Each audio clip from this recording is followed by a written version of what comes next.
Located in a conservation area. Darren and Lisa Walker have acquired this derelict Grade II 18th century Georgian coach house from Darren's father, who lives in the converted barn next door. They dream of turning the coach house into a family home for them and their teenage son Luke.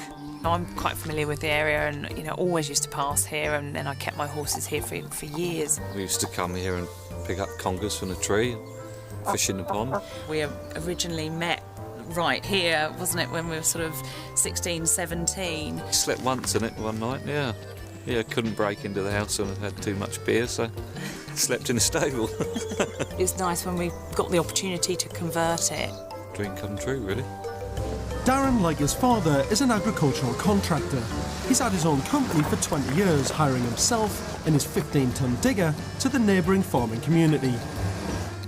Lisa makes her money rearing pedigree dogs and is currently studying for an MSc in design. Operating from her garden cabin, she's setting up her own interior design business and for the moment is making curtains to order. Luke, their teenage son, is at the nearby secondary school and likes helping his grandfather with his animals. While his parents are gung-ho about the build, he's more reticent about sharing a small caravan for a year with his parents. Well, it can be cramped at times and there are tempers raised at, well, sometimes. So this is it. What a beautiful building. It's wonderful, isn't it? You've got the existing manor house and this is the coach house that's attached to it. You've got a fantastic old clear roof. It's in a terrible state. You've got the beautiful old coach doors and the wonderful brickwork. I mean, this building is so typically Sussex. It's fantastic. Good morning. Hi. Darren. Hello, Hi, George. how are you? Nice to meet you. You well? Yes, thanks. You? Good. Hi, Lisa. How are Hi, you? George. Hi. Very nice to meet you. What a cracking building you've got. Thank you. It's beautiful, isn't it? Yeah, it is nice. It is nice. Absolutely stunning. Have you done anything like this before? No. So what are you thinking? Have you gone mad or something? I mean, this is a big building job, isn't it? This is not a straightforward DIY project. No, it is yeah, quite a big thing to take on, but yeah, I think we're quite sort of keen and looking forward to doing it, I think. Yeah. You must have fallen in love with it straight away, did you? Yeah, well, you've lived here, haven't you, since you were young, so you've always liked this building, haven't you? And yeah, I used to keep my horse in there, so it's Did you just, really? Yeah, when I was younger, so yes, quite nice that I'm going to be living in there. So. I didn't realise that it was such a strong part of your past, actually, that you'd had a connection with this building before. That's great. Yeah. Shall we go inside and have a look? Yeah, sure. The footprint of the coach house is 1,900 square feet. It's a typical southeast English barn, originally built to house a coach, 2 horses and a tack room on the ground floor. The first floor is split into 2 large rooms, which were used for hay storage or sometimes where the groomsman and his family would have lived. Oh, this is a lovely space, isn't it? Yeah, it's great. Really nice. It is lovely. I love the arched door as well. I know, An arch at the top. It's got a lot of character to it. Yeah, that's one of our favourite features. This is the kitchen. Oh, this is lovely, isn't it? Look at the this beautiful flint walls in here. This is fantastic. Yeah, probably. We're going to try and keep this, clean it up and keep this wall because we can't keep any of the external walls. And you can't keep the external ones because you've got to insulate that, haven't you? Yeah. Plasterboard over it, which is a real shame. Yeah, it is. It's one of the tragedies of sort of restoring a building up to current building regs. Yeah, definitely. Because, I mean, these walls, I mean, know. they're fantastic, they're lovely, but you've just got that thin little band of brickwork and then the lovely flint inside, so these will be freezing cold. Yeah.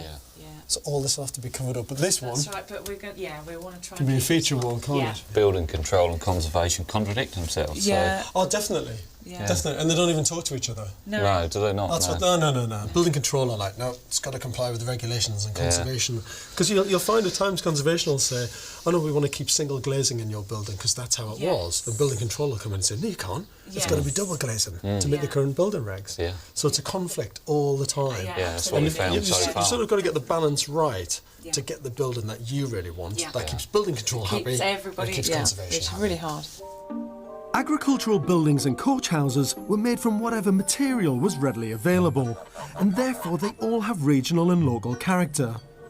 This coach house is faced in cobbles and flint, and it's a classic Sussex look because it's a chalky area near the coast. Often barns in the southeast of England were made from old oak beams from broken British Navy ships. What a lovely space. It is. They've got so much character, these roofs, haven't they? They have, Beautiful. and that's why we'd like to try and keep as much of the original as we can, but... Well, you might struggle, I think. I know. I mean, you look at all of this. Yeah. These are shot, aren't they? They are. They're so gone. Yeah. And it's a balance act, isn't it, on the restoration about how much do you keep That's right. and how much do you get rid of? And Yeah. what's the conservation officer's view? Well, keep as much as possible. Right. And Just you think you literally can? Well, I mean, keep look what you at can. Yeah, whether there'll be much that we can keep. And when you look at the walls, the brick walls have gone like that, haven't they? Yeah. They've been pushed out. Where the because roof of has stress settled of and the it's roof. just pushed outwards. And it's just put pressure on the walls and pushed those out. It's going to That's be what all these interesting. extra bits are. Just to brace the whole thing up. Yeah, just to hold it together. Interesting to see just how much you can keep. Yeah, it will. Darren and Lisa plan to add an extension on the ground floor, creating a new kitchen diner and boot room, which the Conservation and Planning Department have approved as long as it's faced in traditional Sussex cobbles and flint. Optimistically, they hope the whole project will take just 8 months. They've got the most fantastic building on their hands here with so much character, but the reality is, I think, most of this roof's going to have to come off. And the question is, can they afford it? Can they do it in time? And is the building still going to retain that character at the end? The rest of it, I think, is great and pretty straightforward for a restoration project. The roof is everything. Today, the local conservation officer is paying a visit, and Lisa is nervous. Her recommendations on how much expensive traditional materials they use in the restoration could blow the budget. It's your building at the end of the day, so you want it how you want it. But, you know, and then you've got to keep, you know, sort of the building inspector and structural engineer happy, and then conservation as well. So, you know, it's really hard to keep everyone happy. It's a bit of a nightmare. Before the visit begins, I want to ask Deborah Gardner, the conservation officer, if she thinks restoring listed buildings is suited to everyone. Deborah, one thing that I find is that most people find an old building in an estate agent's window. They just want to buy it because they get seduced by what it looks like, but they don't really understand what they're taking on in terms of its historical significance, and that can be a problem, can't it? It can be a problem. In fact, it can be a problem in quite a few ways. A lot of people like the chocolate box or the picture postcard externally, but what they want inside is the modern living that they're used to. You can't suddenly make all the alterations internally without having a dramatic effect on the significance of the building. And some people get really upset by that, don't they? Because they're like, well, it's my house and I've just bought it, I can do what I want. It's like, well, actually, you can't. No, that's right. It is a criminal offence. They could be prosecuted, and certainly there are certain authorities, Wilden is one, where they actually offer a service to prospective purchasers called a compliance check, which actually looks into the planning history of the building to ascertain whether or not any unauthorised works have been carried out, so that anyone taking on the listed building knows fully what their liability is going to be. What would you say to someone who was sort of buying an old building, they're thinking about doing work to it, and it's listed, it's very historically significant? What do you think they should do first? For the everyday person on the street, if they're taking on a listed building, everything is protected either externally or internally, and they really should talk to the local authority to see what they can and can't do. But I think we've just put them off now. After persevering and getting planning permission for a residential conversion, everything now rests on this conservation meeting. It will not only determine how they restore the roof, but critically for Lisa and Darren, how much it will cost. Originally, they were hoping of repairing the building using steel bracing. If conservation insists on using new oak and preserving a lot of the old roof, it's going to be very expensive. So, Deborah, this roof has been quite an important part of the build, hasn't it? Originally there was going to be a lot more departure away from the retention that's going to happen now, and there was going to be a lot more insertion of steel. Of new steel work, new timbers, That's new right, everything. but now we're looking to sort of do repairs in timber and Right. keep as much of the original oak as possible. But it's quite a responsibility, isn't it, to preserve things like this? The owners of the buildings and ourselves have to work towards retaining as much of the character as possible. as well as the visual interpretation of the history of the buildings, because essentially they're going to be here long after we've gone. Yeah, absolutely. So you're just custodians of the building in some way? Indeed, that's right. You're just looking after it for the next generation? That's it. And ensuring that it is there and it does survive for the next generation, because it's part of the national heritage. Conservation has overridden the cheaper option of steel bracing and recommends restoring the roof using timber. How much they have to replace will dramatically affect their budget. There's a lot of contradiction with, you know, one minute one thing's being said, another minute it's something else. You know, you've got your structural plans, they've been approved, you've got to go along with that. What we can save, we will. If it can't be saved, it can't. And, you know, it's simple as that, really. This place is rotten, full of woodworm and dry rot. It's much worse than they estimated.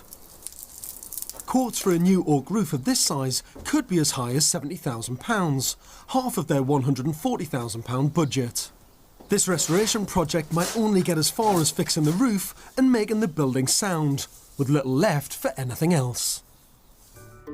On the ground floor, Darren and Lisa plan to make a spacious living room, staircase and small toilet.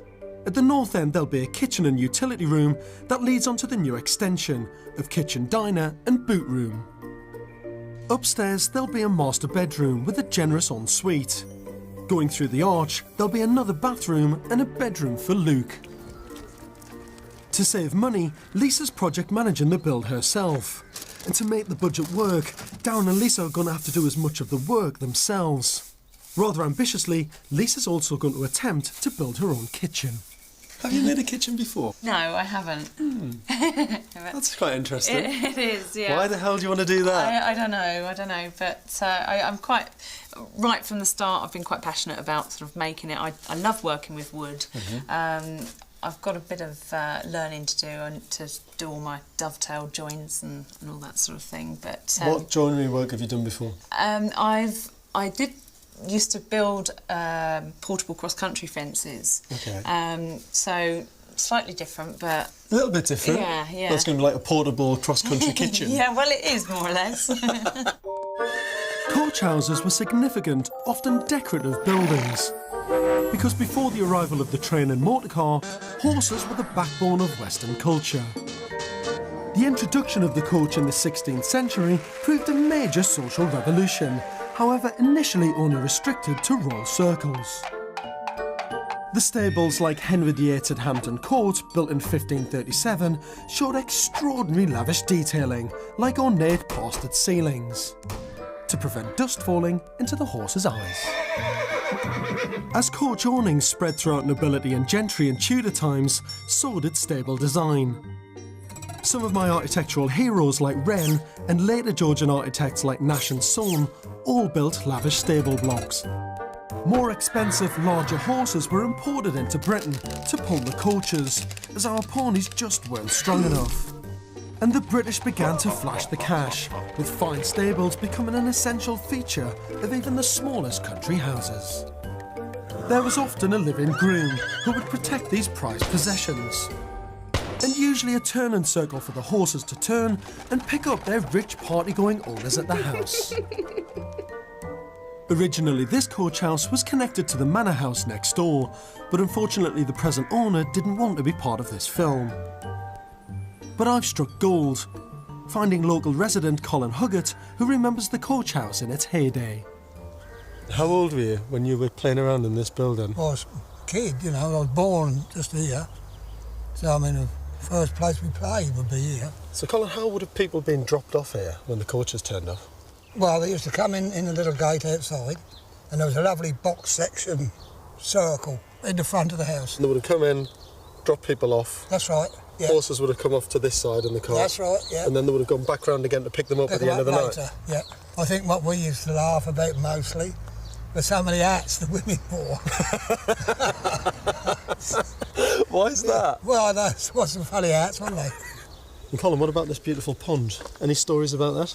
Drinking, the horses out, they used to walk down them steps. Two lovely old shires. One was called Doxy and one Turpin. They walked them through there. Oh, really? Yeah, walked and washed their old feet off. The fact that you even know the names of the horses and everything just amazes me. That's brilliant. Colin, what have you brought along here? What's this? Well, it's a stop block. How would that have been used? Well, in the Shire stable. Yeah. When he come in, it was put on his collar on a rope. Yeah. So that he could move up and down with his head, and that went up and down, and he wouldn't be able to get his leg over the rope and get caught up in it. Ah, so that would have always kept the rope tight. That's right, kept it tight. Lisa, got a present for you. Hi, Colin. Got a present for you. Have you? Yes. Yeah.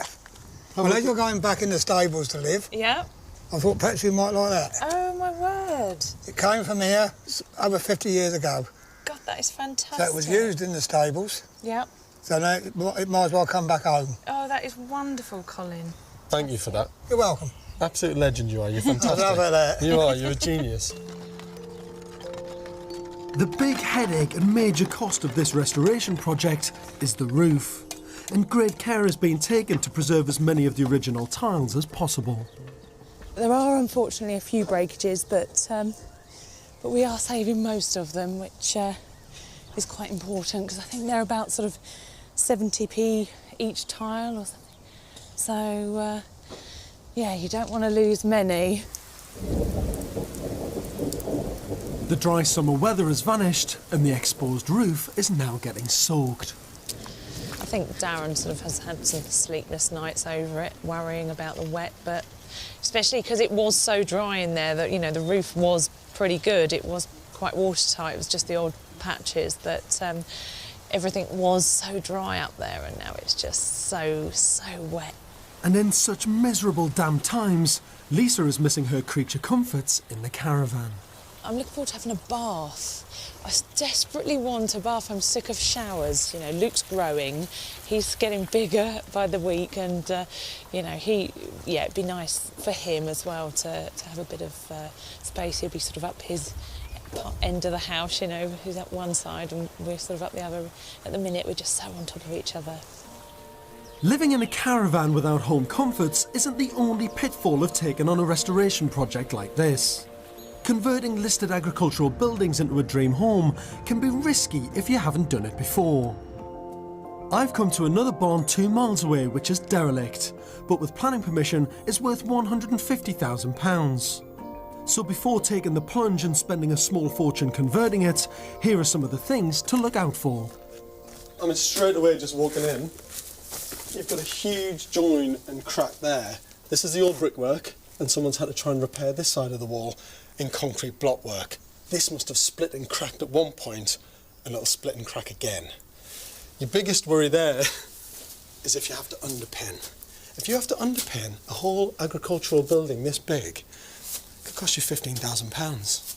And if you've never budgeted for it, you're in big trouble. The other thing with a building like this, there's no infrastructure, there's no services, there's no gas, there's no electrics, there's no water. Nothing like that has ever existed inside this building. I know people that have bought barns and the nearest water source was 2 miles away. That's just a nightmare.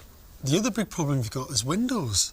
I mean, in this entire building, this is the only window that you've got. So it's a big challenge to get more natural light to brighten up the space and to get views out. It's a big planning problem as well. You've got to consult the planners for every single structural change that you'll make in the external walls of this building. If you want to put in skylights, new windows, you need planning permission, and that can be tricky. Well before you think about making this into a home, a roof space like that would have been home to many animals before. You know, from bats to owls to birds. And things like bats are protected species. If they nest anywhere in here, you cannot do any work until they're housed somewhere else, which can cause loads of problems with your budget and with the programme of any build. So you've got to look after the wildlife first. Back at the coach house, the roof timbers have all dried out, and Lisa and Darren's worst fears have come true. All of the oak beams need replacing, which will hammer the budget. I don't think we're going to save any timber for actual structural purposes. I think it's just all going to, any that we can salvage is going to have to go back on cosmetically. Yes, I am the project manager. This will cost them twice as much as they originally thought, but Lisa, as ever, is onto it and is already scouring the net for the best deals. It would be good if you can just sort of bring that down slightly. By sourcing the most competitive suppliers, Lisa has reduced the costs by a whopping 30 grand, but the roof has still pushed them over budget. But not everyone on site is that bothered. For a growing teenager like Luke, it's the size of his new room. It is like one of the biggest rooms in the house, which I'm quite proud of. Yeah, it's going to be good. It's going to be a good room. Well, I've been doing some of the underpinning, and I've been cleaning some tiles. My dad was pulling them off of this bit just here and throwing them down to me and making me catch them. With Darren at work all day keeping the cash coming in, and with the budget under strain, it must be stressful and lonely for Lisa project managing the build on her own. Resilient, ever resourceful and working all hours to save the pennies, I'm in awe of her can-do attitude. Today, alone as ever, she's even turning her hand to flint work. How are you finding it doing your sort of project management role when he's not here and the builders are on site during the day? Fine, you know, it's not a problem at all. They're actually, you know... Do you know what's going on? I do trust them, you know, to a degree, but I do also, I like to know what's going on, and I need to know what's going on. So I do come out here and just ask, you know, what's happening. And when no one's here, you're pushing the build on? I am. I think... Three cobbles a day? Yeah, that's too small. Excuse me. I like a bigger one than that. This project is literally 18 hours a day, 7 days a week for all of them. The project's now on hold for 2 months until the new oak beams arrive from France, and it's beginning to frustrate the whole family. Living in a caravan, all crammed together with a teenage son and taking on a massive restoration project, I mean, it's enough to put a strain on any relationship.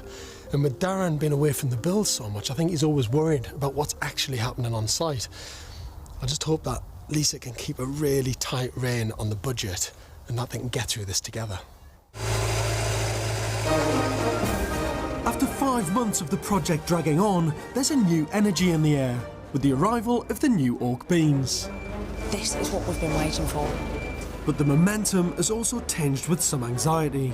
To save money, Darren has borrowed his father's forklift and is lowering the massive A-frames into position himself.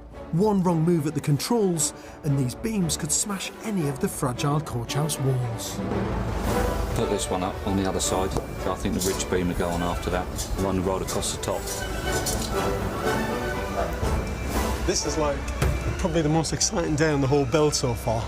Absolutely brilliant, you know, to see those roof timbers going into place like this. It's great, you know, after all the demolition, all the stripping out, all trying to get the building structurally secure, to see the new stuff coming in, it's like a dream. Despite the board walls, the measurements are looking good. It's already got the notches in and everything to take this purling. It was really worrying. My sort of heart was beating. Thank God we've got it up here, and it just looks lovely. What about having Darren back around today? Oh, it's been really nice, actually. I didn't think I'd hear myself say that. But no, it's lovely to have him about. I mean, sort of near the beginning, we, you know, spent quite a bit of time together on sort of the groundwork and that, but he's just been so busy, so we haven't, you know, he's not been around that much, but so yeah, it's been really nice. Now the beams are on, the contractors can take over to make the building watertight, while Lisa can steam ahead on the interior to make up lost time. She's invested in new power tools to make her own kitchen.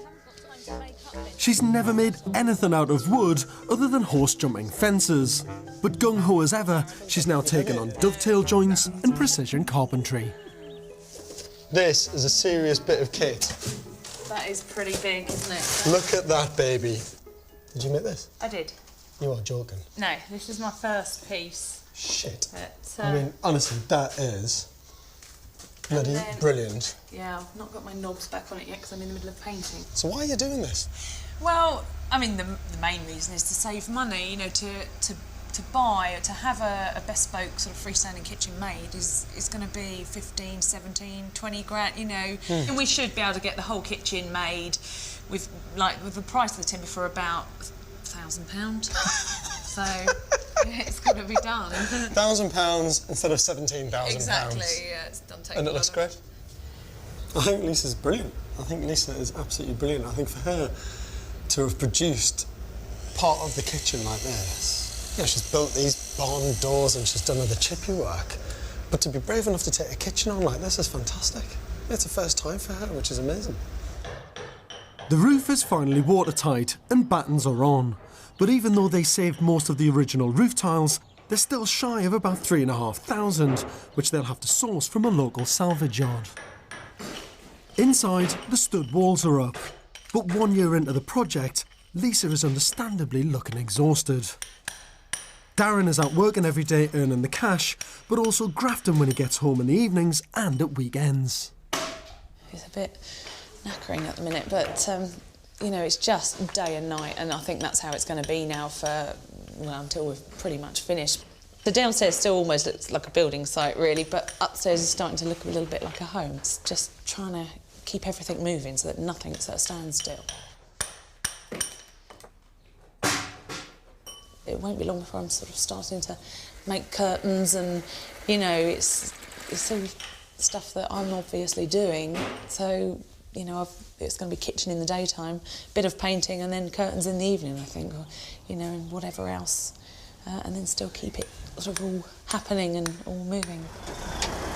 But draining their ever-diminishing pot of money is the long list of tradesmen they need to hire for all the jobs they can't do themselves. They're 3 months behind schedule, and Lisa is managing them all. It's getting quite sort of stressy.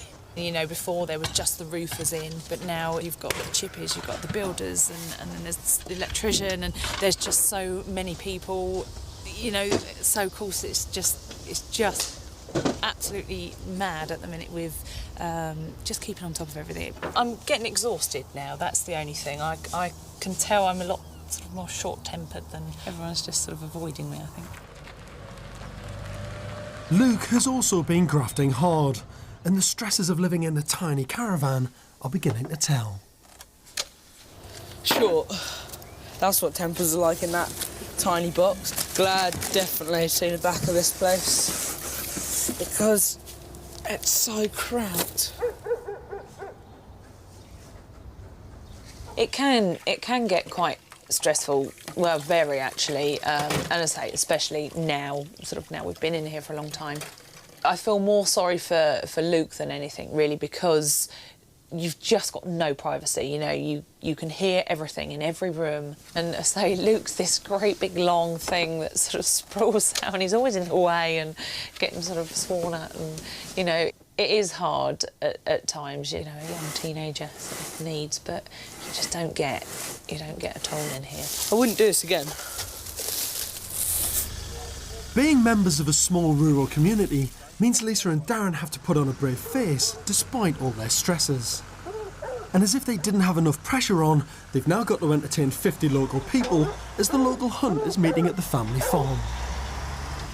With the hunt here today and everything, it's just so bloody stressing.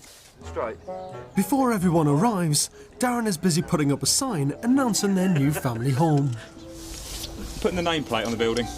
The invoices don't seem to be getting here on time, so... You cheeky sod.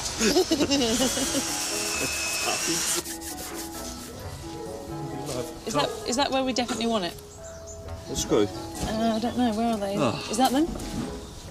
Is that not the right bit? It is. Good job, Boozy. Yes, it's good, because no one can ever find us. Wonderful. Done. Bit crooked. Is it? That's just right for the building. Darren's father, Brian, has been master of the local hounds for over 20 years and often hosts a hunt on his birthday. Ladies and gentlemen, hip hip! Hey! We've been coming here for about 18 years, I have, personally. The man who lives here, Brian, he used to be the master of the hunt, and it's his birthday meet, and we try and make it as jolly as we can for him. Morning! I love today, it's just so nice. It's always a really good meet, this one. It's always got a really good atmosphere. It's good fun. I come and hand out drinks, maybe nick one of mine, odd one. But yeah.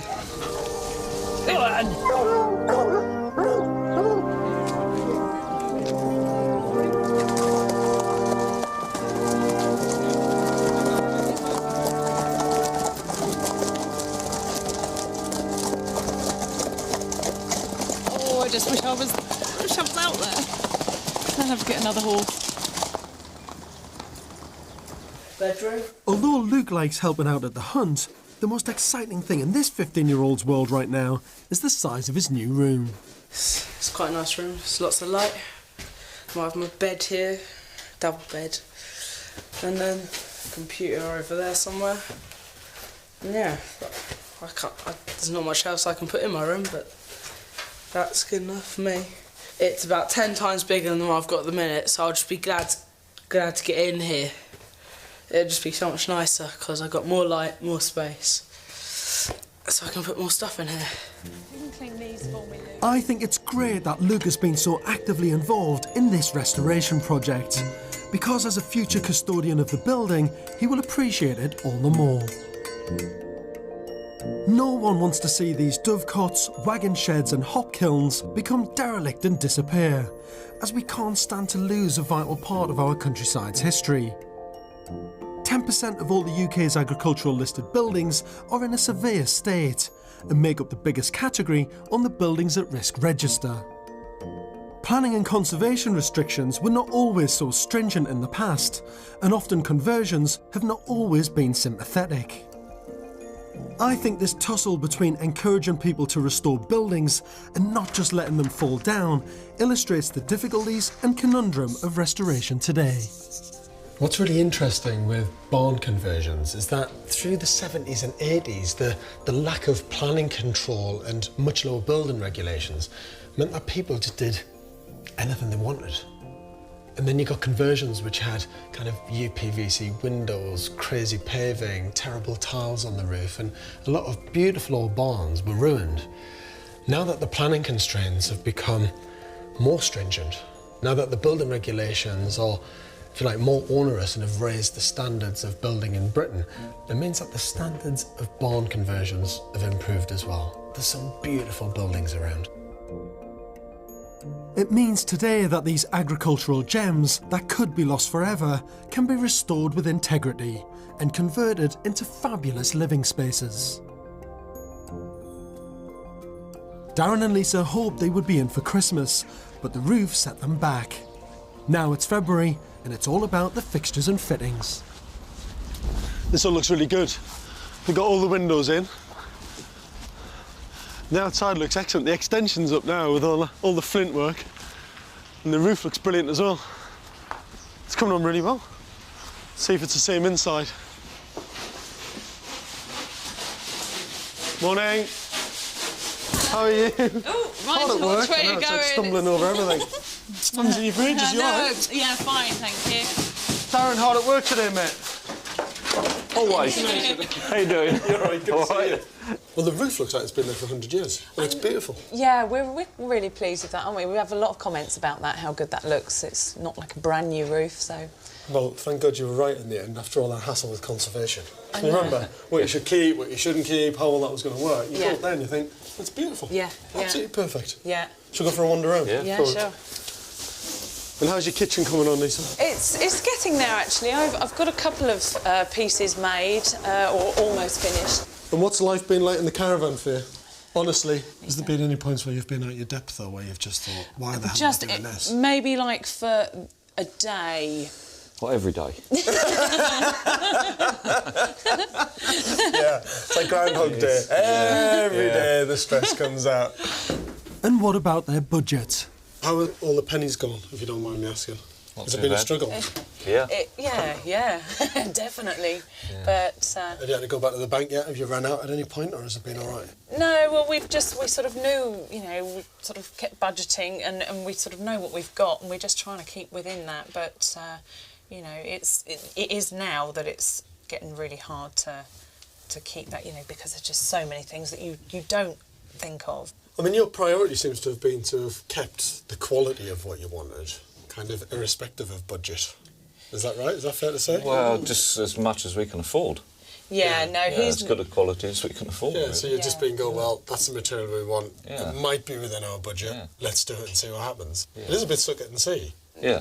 Yeah. Yeah, definitely. But yeah, you are. He's more careful than I am with money. Actually.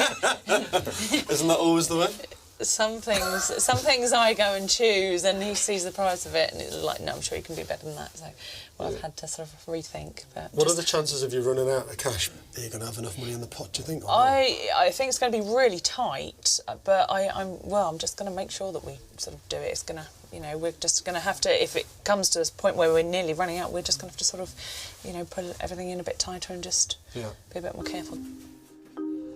I think Lisa and Darren are both very good at hiding the stresses of the building process, let's put it that way. I think it's been a grind for the both of them, to be honest. I think they're knackered. I think Darren's got to go out and earn money during the day while Lisa's left here to project manage. And she's doing an amazing job at project managing this. He's doing a great job of keeping the pennies coming in to feed the machine and keep the build going. But it's got to be stressful. They're living in a caravan. They've got a teenage son who doesn't want to be in there anymore. I think Darren's happy to rough it, but Lisa wants to be out. She's had enough. I'm worried that money's going to get tighter and tighter, and also the more time that Lisa spends running around buying, you know, screws and nails and bolts for the builders, she's not getting the finishing touches in this building that'll make this the perfect home that she wants. From the beginning, Darren and Lisa's dream of turning this derelict coach house into a family home has been a bumpy ride. Conservation and planning issues. It's really hard to keep everyone happy. These are short, aren't they? Unexpected costs like replacing the old oak roof. The human cost of making sacrifices like living in their caravan for 2 years. It's so cramped. They've grafted, learnt new skills, but the costs have spiralled and they've overrun by 6 months. We're not close to running out of money. We have run out of money. So they buckle down and cut their cloth. When it comes to doors and skirtings and that, we've sort of had to go for pine. The biggest disappointment is because of the new building regulations, they couldn't keep any of the internal cobbled walls. So they've decided to go with Decopia, a fake plaster finish. But they haven't had to cut all corners. The centrepiece fireplace is hand-cut to order, and there's a solid oak staircase. 2 years ago, it looked like this, and it looked more desperate when the whole roof came off. It's been harder than they expected, but with steely determination, this family have pulled together to rescue and restore this beautiful building, and at last, they've moved in. My last visit was 6 months ago, when they were out of money and completely exhausted.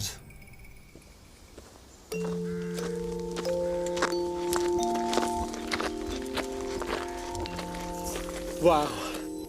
200 years ago, this used to house a coach, 2 horses and lots of hay, and now it's back to its original splendour, but with an added new extension. The real achievement here is you can't see the join between old and new. They're in. You're in, thank God. Nice to see you. How are you? Yeah, you fine, thank Hello, you. mate. From the outside, you've done an incredible job. This extension looks like it's been there for years. Yeah, years and years. they've done it very well. What's it been like the last few months? Honestly. Hectic. Even the dogs are voicing over there. They're still up there. That's their posh new kennel now. I know. Has it been worth it? Yeah, Yeah? definitely. Definitely, yeah. Would you do it again? Yeah. Not for a while. Come on, I'm dying to see it. Dying to see it. Darren and Lisa have decided to go for a traditional country look, sympathetic to their rural roots and the history of this coach house. I mean, everything in terms of the materiality of this place is spot on. All these little touches. I mean, look at that. That's classic. I know. Classic arts and crafts design. That is. I do like those. Beautifully They made. are nice. Although they had to replace the entire roof with new oak, true to their sensitive restoration ideals, they've managed to reuse many of the old beams throughout the building. Those arches that we're purely decorative, just so that we could keep some of the old stuff back in. The old tack room is now the kitchen, which houses an auger and Lisa's handmade freestanding cupboards. Look at it! This is the unit that I discovered that you cheekily made on the choir without me really realising. This was the first piece, yeah, this was the first piece I made. And the rest of it, all of this? I got to the point where I wanted him to help me make this, so I had enough. How was so that? No heated debates? It was... No. Oh, yeah. Yeah. Once I told you to get out. Yeah. Turning the old barn doors into windows has really opened up the kitchen. It's also transformed the space that housed the coach and horses, which is now the living room. Oh, what a difference. Actually, it's got a completely different feel, hasn't it, from the other side? Hasn't it, yeah. In every way. Yeah. It's so light and bright. And they've also restored key features of the original coach house, which is a reminder of the horses that once lived here. This entire family all pulled together during this project, and for teenager Luke, his hard work has finally paid off. For 2 years he had no space living in the caravan, but at last he's got his own large bedroom. Come on then, boys' room. Let me have a look. Oh man! I'll tell you what, Luke, you are one lucky boy. What's it like living in here? What do your mates think? Mates are a bit jealous. They all like my bed mainly because it's so comfy. It's so much nicer being in here. And he's also got his own bathroom, complete with mod cons. Come and have a look at this. So when you're lying in the bath? Yeah. Yeah? You just turn TV on. It's not a bad life, is it? No, it's not bad. And you go from caravan to this? Yeah, so it is. Super posh, mate. Mm. What was once the hay barn upstairs is now the master bedroom, and it's here the true glory of the new oak and exposed beams really shine. Lovingly hand-stained, they look like the 18th century originals. Look at this. It's a palace. Palace. It's massive. Their ensuite is also very plush. Now I know why you ran out of money. No. I feel it's a sensitive, modern restoration project that really shows what you can do with a budget of just £140,000. But it's reasonable to estimate it would have cost at least double that had they not grafted and project managed the build themselves. Although they have no desire to sell it, the coach house is now valued at £450,000. After 10 years of renting, 2 years in a caravan and lots of hard graft, this is their first true family home, and it's worth celebrating. I've got a little surprise for you. What? Ooh! Fantastic. You didn't think you were going to get me today, did you? I didn't. If this goes on the carpet, you'll kill me. I'm running.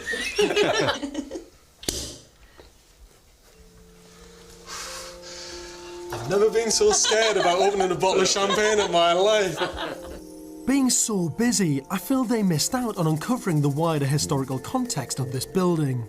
For me, as new custodians of the coach house, I want them to have this knowledge, so they too can pass it on to future owners. And I also wanted to chart the journey transforming their home from dereliction into a modern 21st century living space. I've put together this book for you, which is a little token from me to just say thank you for everything. The journey's been great, and it's recorded all the history of the building, all the history of the local area, even down at the post office. Everything I've tried to put in here to kind of paint that whole picture of what the area was like, and what this very particular building meant to the area as well. God, that's fantastic. So it's kind of, this is your building's life. It is, and much. it's wonderful. yours. I love it. Thank you very much, George. Absolutely love it. Job. Thank Well you. done. Yeah, That is so nice. Cheers. Cheers. Well done. So that really is the end of quite an amazing 2-year journey, and I have to say what an absolute privilege it's been to have been part of this build. When you look at what Lisa, Darren and Luke have committed to this project, it's been absolutely everything, from the stresses of the everyday build to managing the money. But they've not only created just a beautiful building for their generation, they've created a very special restoration project for many generations to come. All over the country, thousands of old buildings lie forgotten and neglected, often tangled up with red tape and development restrictions. Many of these properties are steeped in history and are of outstanding architectural interest. In this series, you're going to see buildings that no other sane developer would touch with a barge pole: windmills, follies, gatehouses and churches. I'm passionate about our architectural heritage, and I want to help breathe new life into these buildings and make them useful again. Getting planning though can be really tricky. I can't think of a good reason why this house should not have an extension. You've got to understand the process, the politics. The whole business has to be something you enjoy and it's a way of life. Luckily, up and down the country, people are buying these forgotten gems. These stubborn romantics all share one dream. They want to create a home which is totally unique. I like the softened corners, the arches, the little tunnels. I want this to be like a secret garden. But their labours of love can come at a huge personal price, both financially... We're not close to running out of money. We have run out of money. ...and emotionally. It nearly tore us apart. When you take on a listed building, you're taking on a responsibility. You've got to listen to other people, you know. You can't just make exactly what you want. I hope I can bring my vision and expertise to help these restoration warriors realise their dreams. Just didn't want to live in a normal terrace house again. A heritage house with all modern-day facilities, but crucially with its structural soul intact.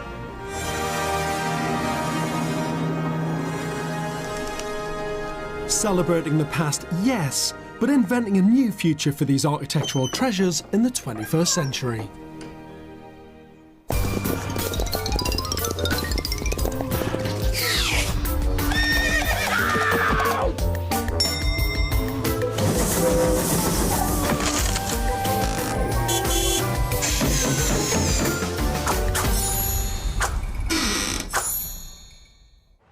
I've come to Ormskirk in Lancashire.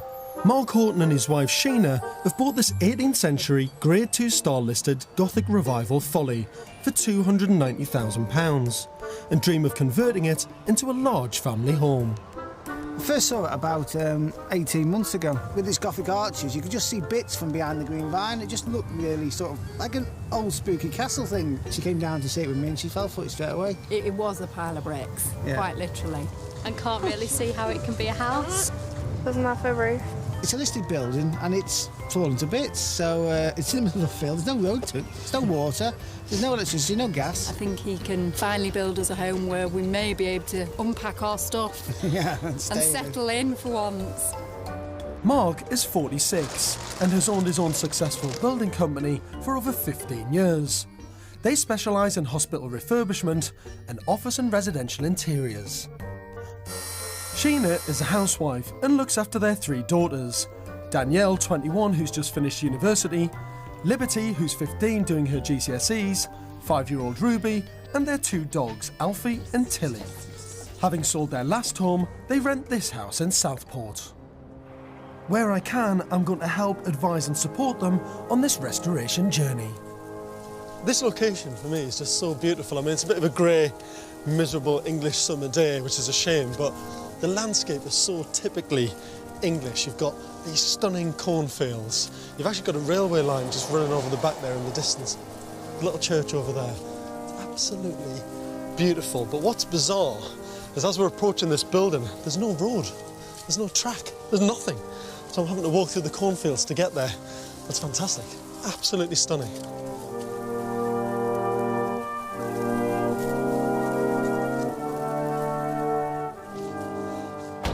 Hi, how you doing? I'm okay. Hello, you. Who's this? It's Ruby. It's going to be home soon.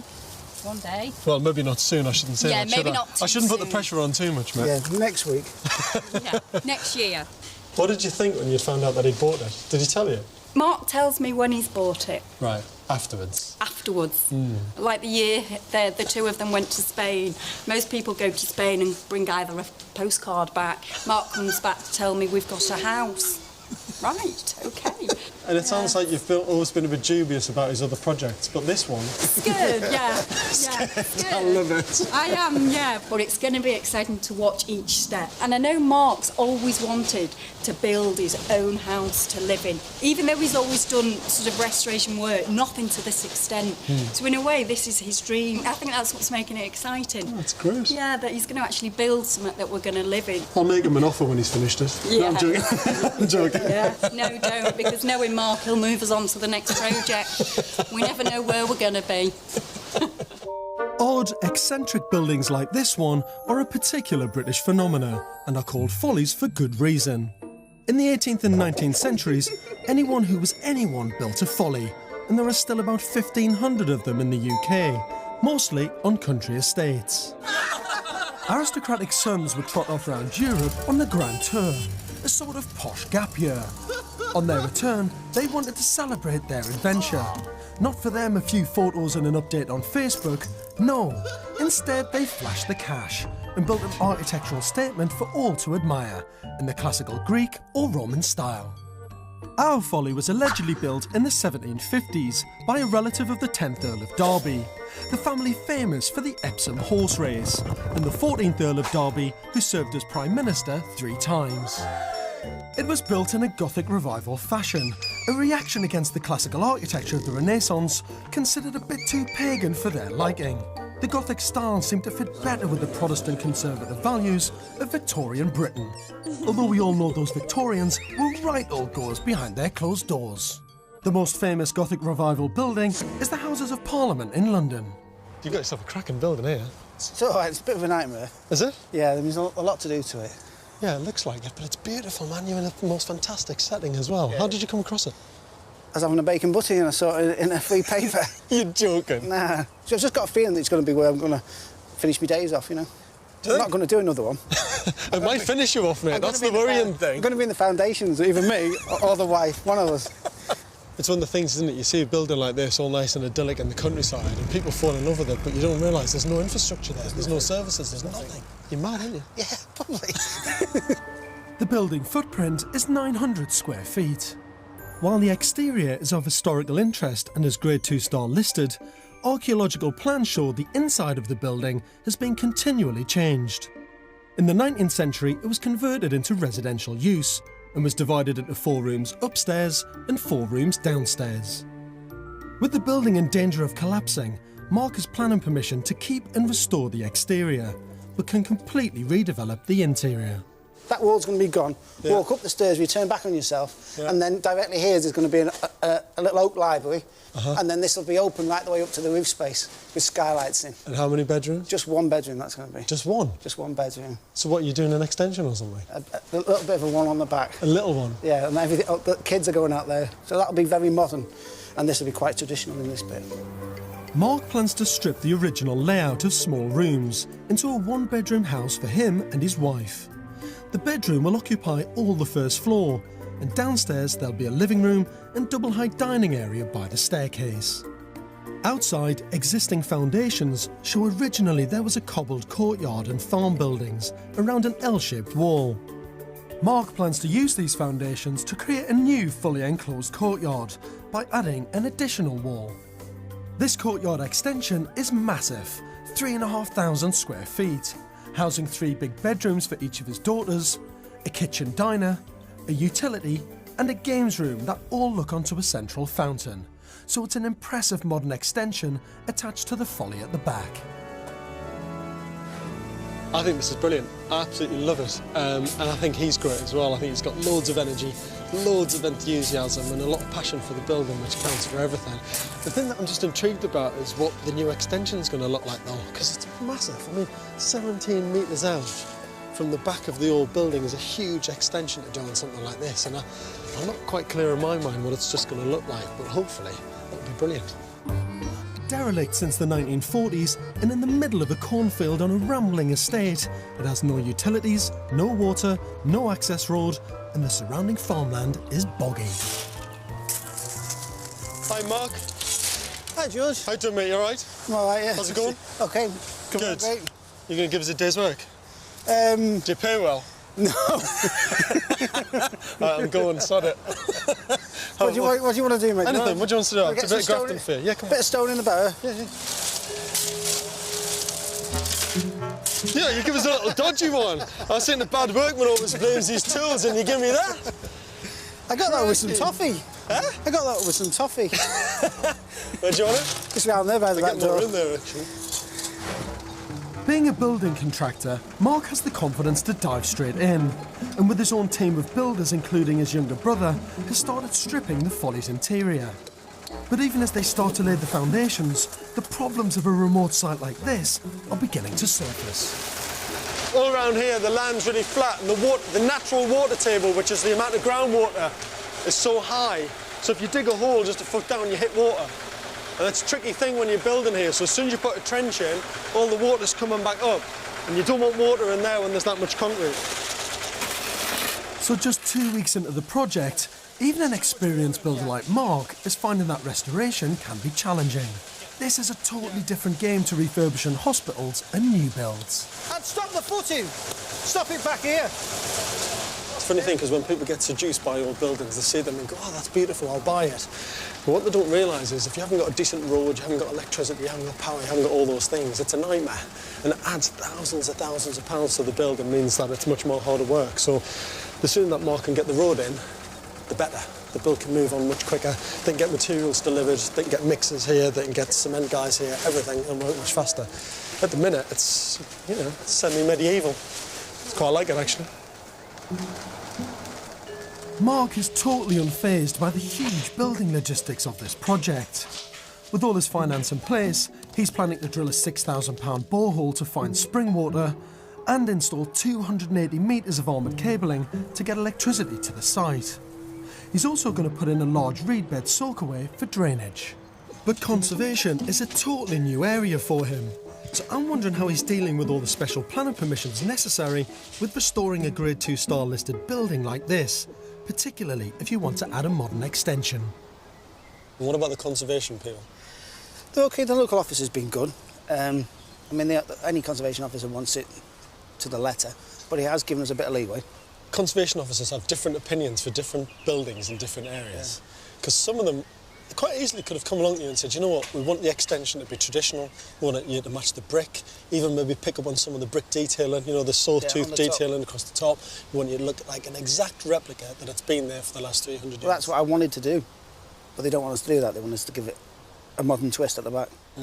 But I'm still arguing that. Most people, when they think about restoration projects, just think, oh, you know, it's all a bit old, it's all a bit dusty. Well, it's not. It's about how do you make this building work in the 21st century. Once you get that thing about a property or anything that you really, really want it, it seems to take over and you sort of put all the problems with the property don't seem to matter.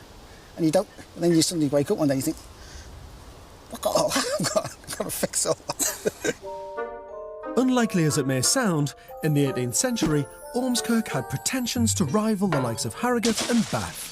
It was a spa town, famed for the healing properties of its water. Charles Stanley, local landowner and a sort of Duncan Bannatyne of his day, was keen to capitalise on the trend for healthy water treatments and built a spa complex. Complete with cold water plunge bath, it may have been a trifle optimistic, given the Lancashire climate.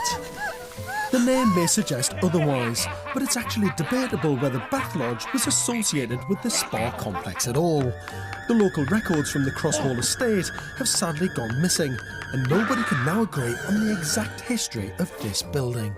Pevsner, the famed recorder of all significant buildings in the UK, calls it a bathhouse, which might seem to settle the matter. But West Lancashire Borough Council are adamant it's a former hunting lodge. And English Heritage really stick their necks out, describing it as a Grade 2 star listed folly or hunting lodge. Looks like it's up to me, Curious George, to get to the bottom of this architectural enigma. I'm off to meet local historian Mona Duggan, who has written 11 books about the Ormskirk area, who I hope will shed some light on the subject. I've also come across a book written in the 1940s by landgirl Rachel Knappett, a pullet on the Midden, who writes about the character who supposedly lived there. It actually talks about an Irishman called Barney who used to actually live in the building. And then it's even said here about a girl who tragically kind of kills herself at the building. It says, many years ago, an unfortunate girl who was living in the castle leapt from an upstairs window, ran across the field and drowned herself in the pond. According to Barney, her sad ghosts haunt the place still today. The thing with this building is it is shrouded in history and mystery, but nothing seems to be definite. It's clear Barney lived there in the early 1900s, and maybe the estate's Master of the Hounds was there even earlier. The internal layout suggests this, as do the outside kennels. Mona Duggan is the most knowledgeable local living historian in the area, and probably my best shot at unravelling this mystery. Was it originally built as a bathhouse connected to the spa at nearby Bath Farm, or was it merely a decorative folly in the landscape with no practical use? This is when I went to see it, I happened to get to know the farmer who owned the land. Up till that stage, I'd never managed to get onto the land because it was very private and you had to go down unmade roads and things. I put it alongside this one, which is the... look at that. That must have been taken, I think, in the early years of the 1900s because of the way the lady's dressed. She looks almost Victorian, doesn't she? At that. That is an amazing can't photograph. It's great. I mean, you can see all the original windows in there, absolutely everything. So, Mona, what was this building used for? What do you know about it? Well, its origins are very confusing anyhow. Definitely there was a bath there and a spa. And in fact, on some of the early maps, you can see all the woodland that they laid out so that the people who came to the spa could have a little wander around the woods and things after they'd had their bath. So it was definitely a bath and spa of some form? Yes. The main thing was that they were to drink the waters and then wander around these beautiful woods and things. And it was just a pleasure garden in actual fact. If they were modest, perhaps the ladies bathed in Bath Lodge and the gentlemen bathed in the farm, because there were baths up at the farm. I've actually seen those have been excavated. So whether the sexes were segregated or not, I don't know. What would the space have felt like, do you think? It would be relaxing and they'd chatter and you never know, there might have been a bit of matchmaking going. The gentlemen came down from theirs and the ladies, and then they met behind the bushes and there we were. Local legend also says it might have been a brothel, or certainly somewhere where the local lords might have taken their mistresses. But I didn't want to ask a lady like Mona about that. So all the other rumours that I've heard are all rubbish? I should think so. You never know what might have happened once it became derelict, though, do you? Mona is absolutely lovely, and with a lot of conviction, she said that this building is a bath lodge, a spa. But to be honest, there's no mention of that anywhere. English Heritage and all these other bodies call it a hunting lodge and a folly in the landscape. So even though she had some conviction, I'm not entirely convinced. I think this is going to need a lot more research. It's a prime example of rumour just going around a local area about what a building might or might not have been. Before Mark could get planning permission from West Lancashire Council, he had to pay £950 for a historical survey, documenting the exact condition of the building before he could do anything to it. Ron Gurney is the local seismic archaeologist who carried out that survey, so I'm hoping he's got concrete scientific evidence about the building's former purpose. So Ron, you've carried out the archaeological building survey. What can you tell me about this building? Was it used as a proper bath lodge or not? Well, what we can tell basically is that the building itself does not appear to have been used as a bath in any form. Okay. It's basically part of the... we do believe it's probably part of the cold water plunge complex, but not a sort of a working part. Okay. More of a sort of a view. So why would this have been built? Why was it here? Well, we think it's possibly a sort of a practical folly. It's certainly built by the landowner as a sort of a statement on the landscape, and designed obviously to be viewed from a distance. But that building was not used for bathing. That's right. I think that's more or less you hit the nail on the head. Thank God for that. It's taken me months to get to that stage.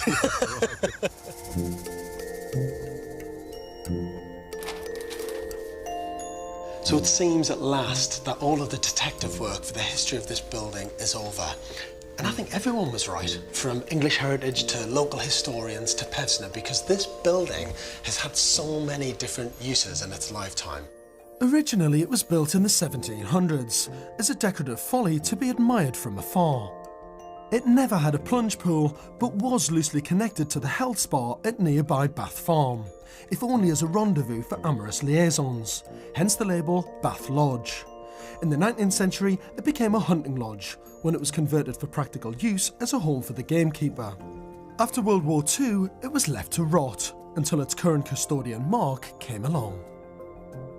Now, with all the architectural plans in effect being completed, I really want to help Mark with the finishes and the details, and I'm hoping that I can convince him to use beautiful oak bifold doors to open out onto the courtyard.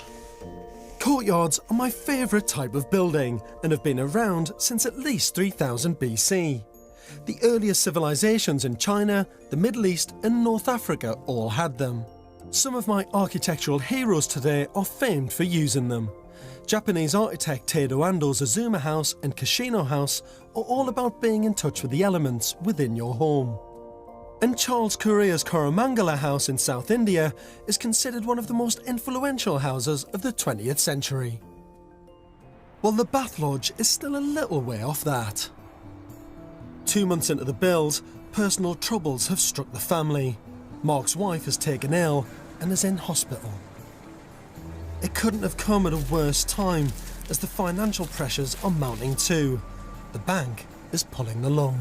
Just how tricky has it been with the banks? Because since your just credit changed. crunch... I mean, for example, on Monday they were down, the bank was down and everything was happy and they sent back the paperwork and everything was okay. And by Friday, after the bank had been took over, they changed the lending completely. So even though they'd agreed it in principle, they took it back 4 days later. It's a bit of a nightmare, isn't it? When you've got something in your head that you think the bank's on board, they're happy, everything's fine, credit crunch comes along, the bank gets sold to somebody else, the rules change, they come back to you and go, well, actually, we're not quite sure, mate. I've always been able to borrow whatever I wanted to borrow from the bank, and to suddenly be told no is a bit of a shock, you know. I suppose at the minute, though, you're financing the entire thing out your own pocket, there's no bank money. That's it, it's all my money at the moment. Which means you're really stretching yourself to be able to make that happen. Well, chest pains all weekend, but it's stressful. Money things are stressful, you know, and I didn't think I'd have to worry about it. But, I mean, at the end of the day, if it takes a bit longer and a bit of stress involved in it, it's part of it, innit? And once it's all done, you forget about it, don't you? You know, you move on. That's it. I'll have a nice little house. Start taking life a bit easier. The project is running 4 weeks behind schedule. The bank has pulled the money, his wife is in hospital, he's running 2 businesses, the restoration project and looking after his 3 daughters. It's an enormous burden which could tip any man, even a hyperactive workaholic like Mark, over the edge. Little did I know, Mark's life was in serious danger as he was about to have a massive heart attack. Thankfully, he survived, so I'm visiting him at home to check that he's okay. How did it make you feel knowing that you were just a couple of days from death? At the time, I just didn't... I know it sounds, but I didn't think about it. I had so much going on in my head anyway, with other things. It's only afterwards that you come around and you think... You start to realise then how fragile your life is, you know, how easy it's taken away from you. But within a couple of days, I would have been dead. There's no two ways about it. I've just got to realise that I've got to start slowing down, basically. Eating less bacon butties, drinking less, a bit more exercise, you know. But do you think you can take your foot off the pedal now? I am really struggling because the business doesn't really let you. Being self-employed, you can't actually say, right, I'm stopping today, because you employ people, you've got tax bills to pay, you've got everything else to pay. You can't ring up the tax man and say, sorry, I've had a heart attack, any chance of 6 months off? I've come from a council estate or whatever. A lot of people out there come from council estates. But you have this in the back of your head that you don't ever... Not there's anything wrong with the council estate, but whatever you make, it never... I don't think it ever really feels like it's yours. So you have to work a bit harder to keep that, you know? And always have that nest egg to stop it so your kids can always have a better chance than what you did. Mark's obviously been in the building game for a long time. He loves doing up buildings. But to be honest, I think most of the buildings he's done up in his life are probably stuff like this. Do you know what I mean? Houses that aren't really that great. It's kind of the builder's game projects. And he's fallen in love with the Bath Lodge. He adores that building. He even said in that conversation, you know, he looks around to his missus and says, if I don't make it out of this hospital, finish the Bath Lodge, because I've done it for you and I've done it for the kids. That's huge. You know, emotionally, that is amazing for him to take all the risks and the pressures that he does in life, just so his wife and his kids have got a beautiful place called home. And I'm just happy that he's around now to finish it. When I heard the news, I was worried this project would grind to a halt. But luckily, his younger brother Clive has been holding the fort while Mark's been recuperating. What's it been like the last few months? Because obviously with him being It's ill. been hard work, yeah, it has been hard work. When he wasn't well, yeah, a bit spooky. I wasn't into that at all. It was hard trying to get on with the job and not, you know, wanting to run up and ring him up all the time and go down and see how he was. Because it was a bit frightening, to be honest, yeah. I'm not surprised, really. Yeah, especially when we went down on the night when he was taken down to Liverpool. Not nice at all. I suppose it's always in the back of his mind that if he gets too stressed again... Exactly, yeah. So at the moment it's difficult. If anything goes wrong, I try to sort things out with the lads, sort of without telling him really. But he does get to find out eventually, but I try to wangle it so that by the time he finds out, it's already been sorted. Despite the doctors advising a 12-week break, just 4 weeks after his heart attack, Mark is back on site, albeit not every day. He just couldn't keep away. It's a cold, filthy English winter's day, and certainly not a place for a man who's recovering from a serious heart attack. But it's important Mark's on site. In the next few hours, everything could go horribly wrong. The crane is on site to put into place the critical new green oak beams that have come from France. They will literally keep the building standing, but placing them in the old brickwork is very tricky. If they bang the structure, it could fall down.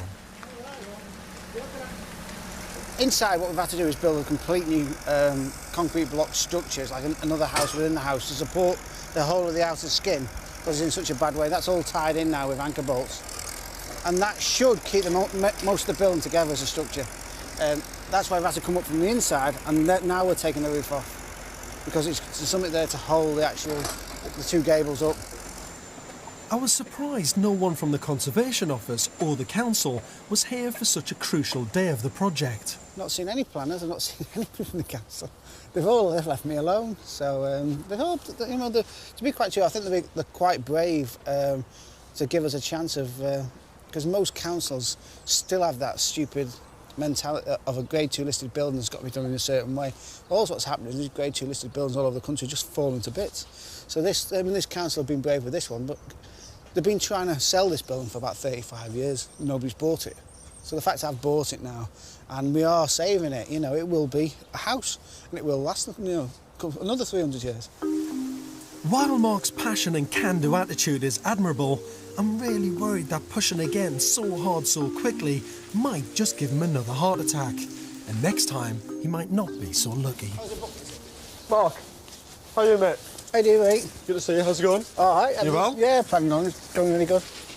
Oh, Mark, this is brilliant. Look at this. It's absolutely fantastic. I can't believe you've got it up this quickly, actually. What an amazing piece of building work, mate. It's a fantastic courtyard, isn't it? Stunning, stunning little courtyard. The builder's moved on so much. I'm kind of confused how it has done, because you didn't have any money the last time I was here. The bank had pulled all the funding, and you didn't have much money left in the bank. So how have you managed to do all this? I've just used every penny that I've got, every bit on my overdraft, any spare money that I had in my business, anything. Well, I suppose it's the problem with any property purchase that's a wreck like this. You're always taking a risk. There's always a risk somewhere, isn't there? There's a big risk. But now there's just a bigger risk because of the credit crunch. Even bigger, even bigger. And then all you need now is you get the conservation officer, or you get the heritage or something like that to stop you half the way through or something and say it's a site of special interest or whatever, and then you're knackered because you can't finish the job off. You're into the bank for hundreds of thousands and they don't give a monkey because all they're interested in is the fact that you've saved the property. Yeah. Then it's your job to keep it saved, even though you've got no money, so you could quite easily become a cropper. So it's bad for restoration. Oh, definitely, definitely. I mean, you've got to get going. Get it looking something like so they can actually see past the brickwork, past the rubble. They've got to be able to see past that to give a valuation. Yeah. I mean, we've paid 300,000 for this. We've spent probably 100,000, and the bank's valued it now at just under £1 million. So if they look past it, you can see there's money there. Yeah. You can make money still. You just got to be careful how much you spend. Horrible process, though. Oh yeah, very stressful. Now the bank can see the potential in this building, they've given Mark £158,000 to finish the project. Structurally, the building is complete, so from here on in, it's all about the detailing. Heart attacks apart, I'm concerned the Conservation Officer has not visited site for a long time, and I'm beginning to worry about Mark's finishes. When you're doing an old building in a unique location, you've got to think about the architecture being different. and what that architecture really needs. And you can't just take the rules of a standard normal domestic house and apply it to an old building like this. And what Mark's done is gone, oh, well, of course you have ripple glass in a bathroom. Of course you do, because I've done it in every other house that I've done everywhere else in the world. And it's like, well, yeah, if you're on the carsy in there or in the bath, who's going to see you? No one. He's got no next door neighbours. No one's going to come wandering around the field. Even if they did walk down the field, they're not going to see him on the loo because he's on the first floor. So why put ripple glass in this building? It doesn't make any sense architecturally. It just doesn't. Even for an experienced builder like Mark, dealing with conservation officers and restoring a listed building like this requires a completely new set of skills. I'm trying to give him all the support I can, but I'm not sure it'll be enough. I just don't know if he's got that touch to get the real detail of the interior of this property absolutely right. Mark has now had a conservation officer on site, and the news is not entirely favourable. The situation at the moment is that we're looking at some minor changes to the approved plan that Mark has done. Those panels or sections where the new building joins the old building are really important to define the old historic building from the new work.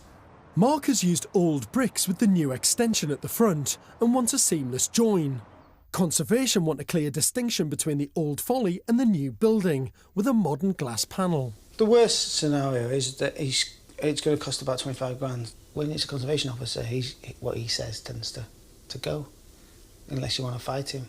Mark, coming from the new build aspect, has forgotten that he can't just move on and do things on his own accord. It's not a standard house, and there are special considerations for a listed building. I've given Mark as much help as I can with the detailing, and I'm hoping, despite budgetary constraints, he's taken my advice and the conservation officer's feedback on board. But after his heart attack, my first concern is his well-being. How's the heart? All right. Is it still beating? Yeah, half of it. Half of it?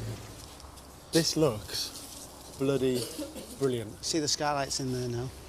We've got to paint it. Well, I was going to paint it anyway. Oh, what have you done? What have you done?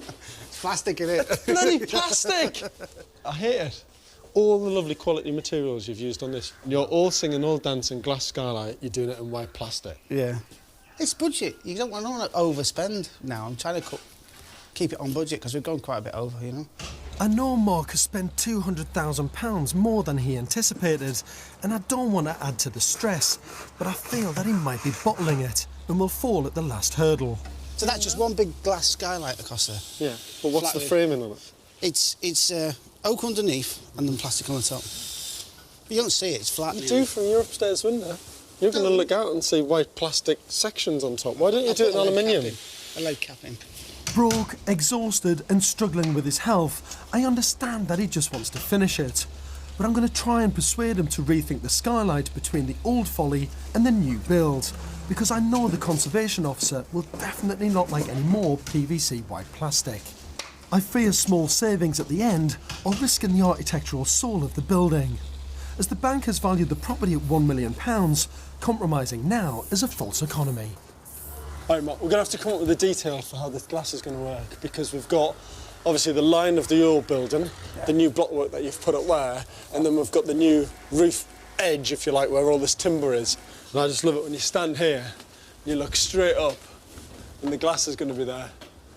I mean, even on a day like today, you can see what the impact of that's going to be. Beautiful blue sky, beautiful sunlight on the old building, and loads of natural light coming down into the space. Yeah. Excellent. Yes, I realise that we're in the thick of a terrible credit crunch. Yes, I know that money's really tight for Mark, but he's got to realise with any successful restoration project, it's all about getting the details absolutely right. And this skylight is probably the most important detail on the entire project. It's the junction between the old building and the new courtyard. It's got to be perfect. It's got to be beautifully designed and in keeping. You can't put something in there that's the kind of cheap, nasty UPVC. This has got to be a quality material, and for me, it's got to be clad in oak.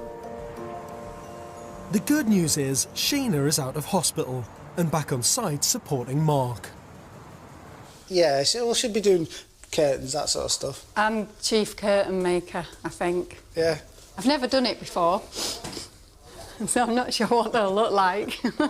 She'll probably cheat and go and get them bought and pretend she's made them. I've actually thought about doing that. He won't buy me a new sewing machine, so I refuse to do the... She's got a sewing machine, but she wants a new super duper one. I just want a new one, that's all.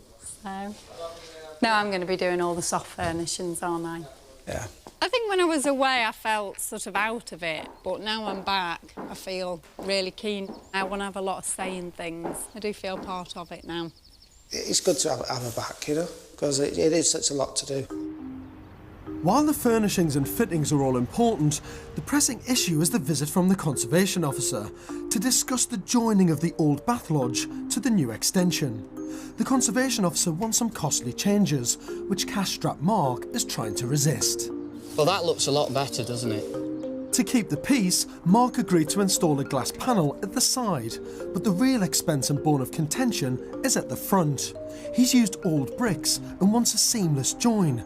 Conservation is demanding another glass panel between old and new. I don't think that the two styles are completely different anyway, so that gives you a physical break.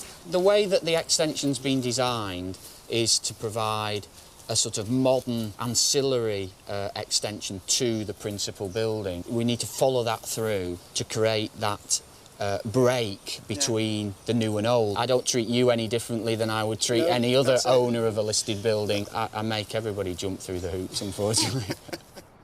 The conservation officer is not backing down, and after 6 months of negotiation, Mark reluctantly agrees with a letter of intent to put a glass panel in at the front of the building. And there is more bad news inside. As I thought, the conservation officer does not like the protruding plastic skylight, and it too will have to be replaced.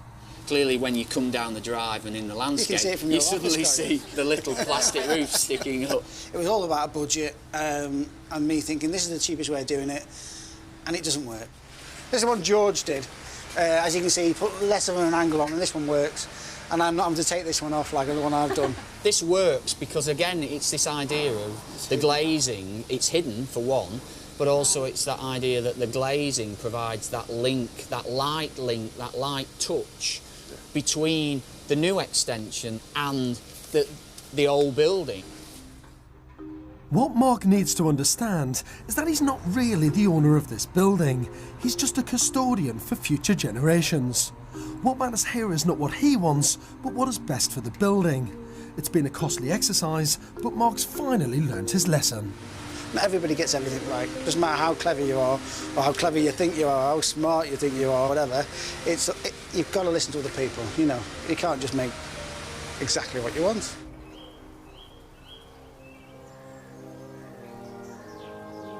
I first came to this majestic but sad and forgotten building 13 months ago, and had to walk literally through a field to get to it.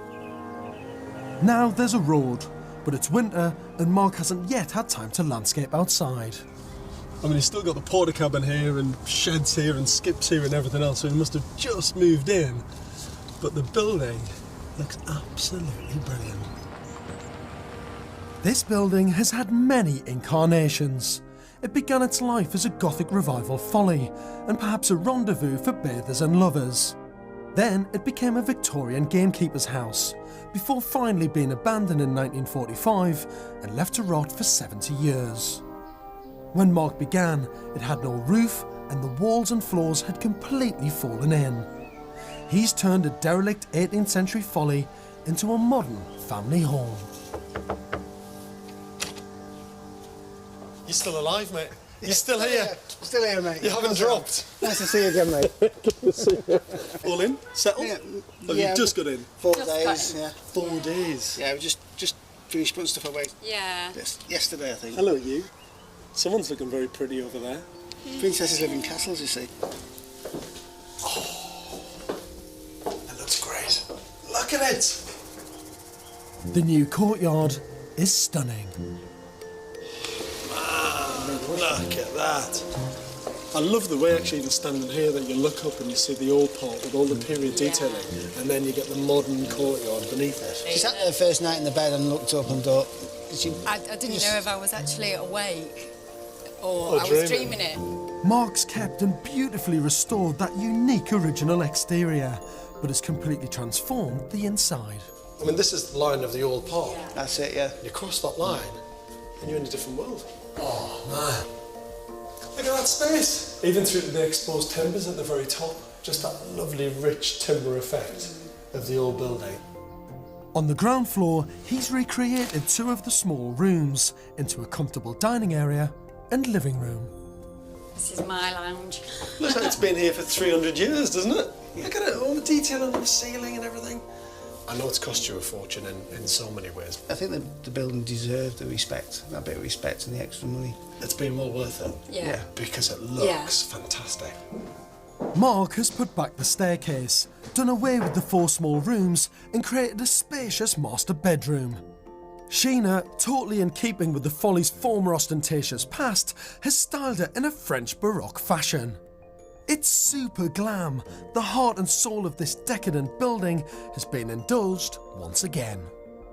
Oh, look at that. You've gone for it. I have. In a huge way. God, look at the ceiling. Yeah. When you go away to a nice posh country house hotel for the weekend, I said I'll give you that every night of your life. So that's what we've done for her. And Mark hasn't held back on the ensuite either. Oh my God. It's the full Monty in here. While there's no expense spared with the Italian marble, sadly the same can't be said for the window.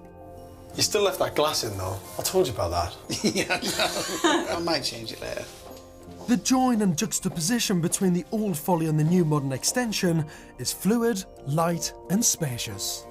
What a difference. You come from old restoration bit in a modern projector TV room. Look at that. I tell you what, sometimes the boy just never grows up. And following on from the cinema is the gym. Just to keep me fit. Bit of heart attack prevention, and that's a good thing, mate. What I love about this new extension is that all the rooms face onto the central courtyard, but the old Folly still dominates, so you're always reminded of the unique history of this building. On the north side is a generous family kitchen. One of the nicest things about courtyards. Very safe, very protected. Very safe. Beautiful, beautiful spaces Yeah. where everybody comes into that heart of the home all the time. Hello, girls. Here they are. How are you? You all right? Come on, do you want to show me your room? Come on. And all the girls' bedrooms around the courtyard are fitting for modern 21st century princesses. The older girls have the option to make their rooms into one big space.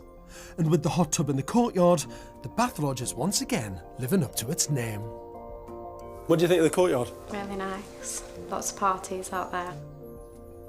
Although Mark still has to conform to conservation demands and change the white UPVC skylight and put in the glass panel at the front, he has at last built his family dream home.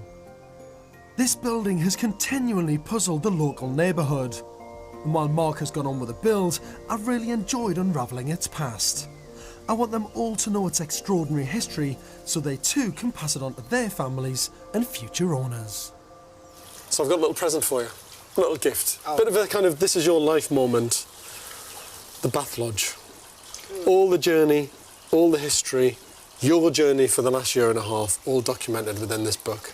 From 1740s, 1787, all the way through all the uses. That is unbelievable to look back now at that to that. Amazing old building, fully restored. For me, you've saved an important piece of history in this building.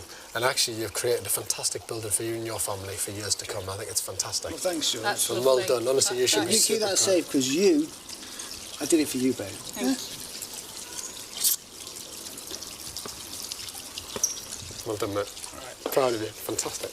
Absolutely brilliant. And my girls, of course. Exactly. Exactly. Exactly. Come here, you two. It's the only way you get warm. Give them a hug. Brought up on a council estate, Mark has achieved his lifetime ambition to build a grand house where he and his family can put down some permanent roots. When I first came to see this building, it was incredibly sad. It was tragic that it had been left in such a neglected state. No one really cared about it. The roof was caving in. It was on the buildings at risk register as well. But then Mark came along someone who really saw the potential of this architectural gem, and he made the decision to make it into a family home. And I think what he's done here is beautiful. This is a building that's been admired around the entire landscape for the last 300 years. And thankfully, because he's done such a good job, it's going to be admired for at least another 300 years to come. I've come to Llanrheithin in southwest Wales, to a redundant Victorian church which Gareth and Jill bought for £55,000. I said to Google anything under 20,000 and this popped up on the very last page, and we came out one lunchtime and got the key and came to see it together. Yeah, and I fell in love with it and here we are. It was a lovely atmosphere and just a great building, and I wanted to buy it there and then really. And even if we didn't get planning and even if we didn't even sell our house, we wanted it. They're so different, the two boys, that they really want their own space, you know. You know, you can see that one's really sporty and one's kind of... Mama's boy. Mama's boy. At the time we were living in a run-down terraced house, which we hated with a passion, so we decided to put it straight onto the market, get a buyer and just buy this place. I'd hate to have seen it fall down to the ground. Gareth and Jill eventually bought the freehold and small surrounding strip of land for £55,000, having sold their old house. During the restoration, they plan to camp at Jill's mother's. Gareth was trained as a sign writer, but has given it up so he can concentrate full-time on renovating the church. On the side, he also earns a bit of money as a sculptor, making work to commission in wood and metal. Although he has no building experience, he's hoping his practical knowledge and can-do enthusiasm will carry him through. With no money for builders and Gareth working alone on site, Jill has taken a part-time job at the local post office. We sort of swapped roles really. I'm bringing home the bacon and Gareth's out there building most days. And if that's not enough, what with juggling the school run and feeding the boys, she's also taken another part-time job in the evenings, working at the local wine shop. On her combined income, they hope they'll get a mortgage for a further £55,000, which is their budget for this project. A total projected spend of £110,000. The churchyard was not part of the sale and is still working, and there are 2 new burial plots already reserved, so they have no garden and are surrounded by hundreds of dead bodies. I find this completely bizarre because normally when you think of a church building that someone's going to convert, this would be deconsecrated land. There wouldn't be any graves here, there'd be no dead bodies, but look at it. This is a usable graveyard. You're going to be living next to dead bodies all day. Anyone that lives in that must be bizarre, to say the least. Hello? Hello. Oi, shush. Karen, how are you? Hi. That's Honey. How are you doing? George. Yes, I am. Come on up. This is great, isn't it? Yeah, we like our little shed. Well, it's a building that looks absolutely packed with character. I mean, it looks beautiful. Absolutely amazing. The church footprint is 1,400 square feet of open plan space, and it's a classic Welsh country parish church, originally built in medieval times and rebuilt in a Celtic Gothic style by the Victorians in the 1850s when the roof fell in. We haven't actually got any electricity, so I won't be having cups of tea. Look at this, though. It's fantastic, isn't it? This is absolutely beautiful. Overall, it's a pretty robust building, isn't it? Yeah. And what a space. There are over 48,000 Christian churches in the UK, but that number is dwindling fast. A change in the law in 1969 meant they could be sold off and released for other uses. Of the 1,500 churches that have been closed since then, only 240 of them have been converted into homes, as most churches are too big and dioceses preferred they become community centres. Gareth is about to drop a bombshell. Although he bought the freehold of this church, he's not allowed to do anything to it until the council gets an archaeological report. There's a bit of a problem in that when we bought it, we thought we owned it. Yeah.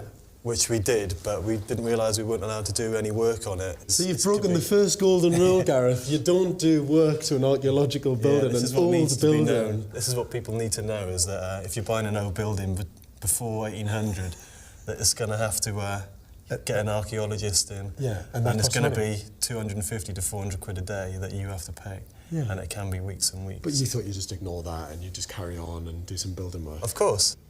From medieval times right through to the early 1800s, rich people were buried under the floors of churches in the belief that they would somehow be closer to God. It was also a great source of income for churches, and as the floors got full, church wardens would often use spades to flatten coffins to pack them in. By the Victorian era, that abuse was stopped, although churches became full, quite literally, with the stinking rich.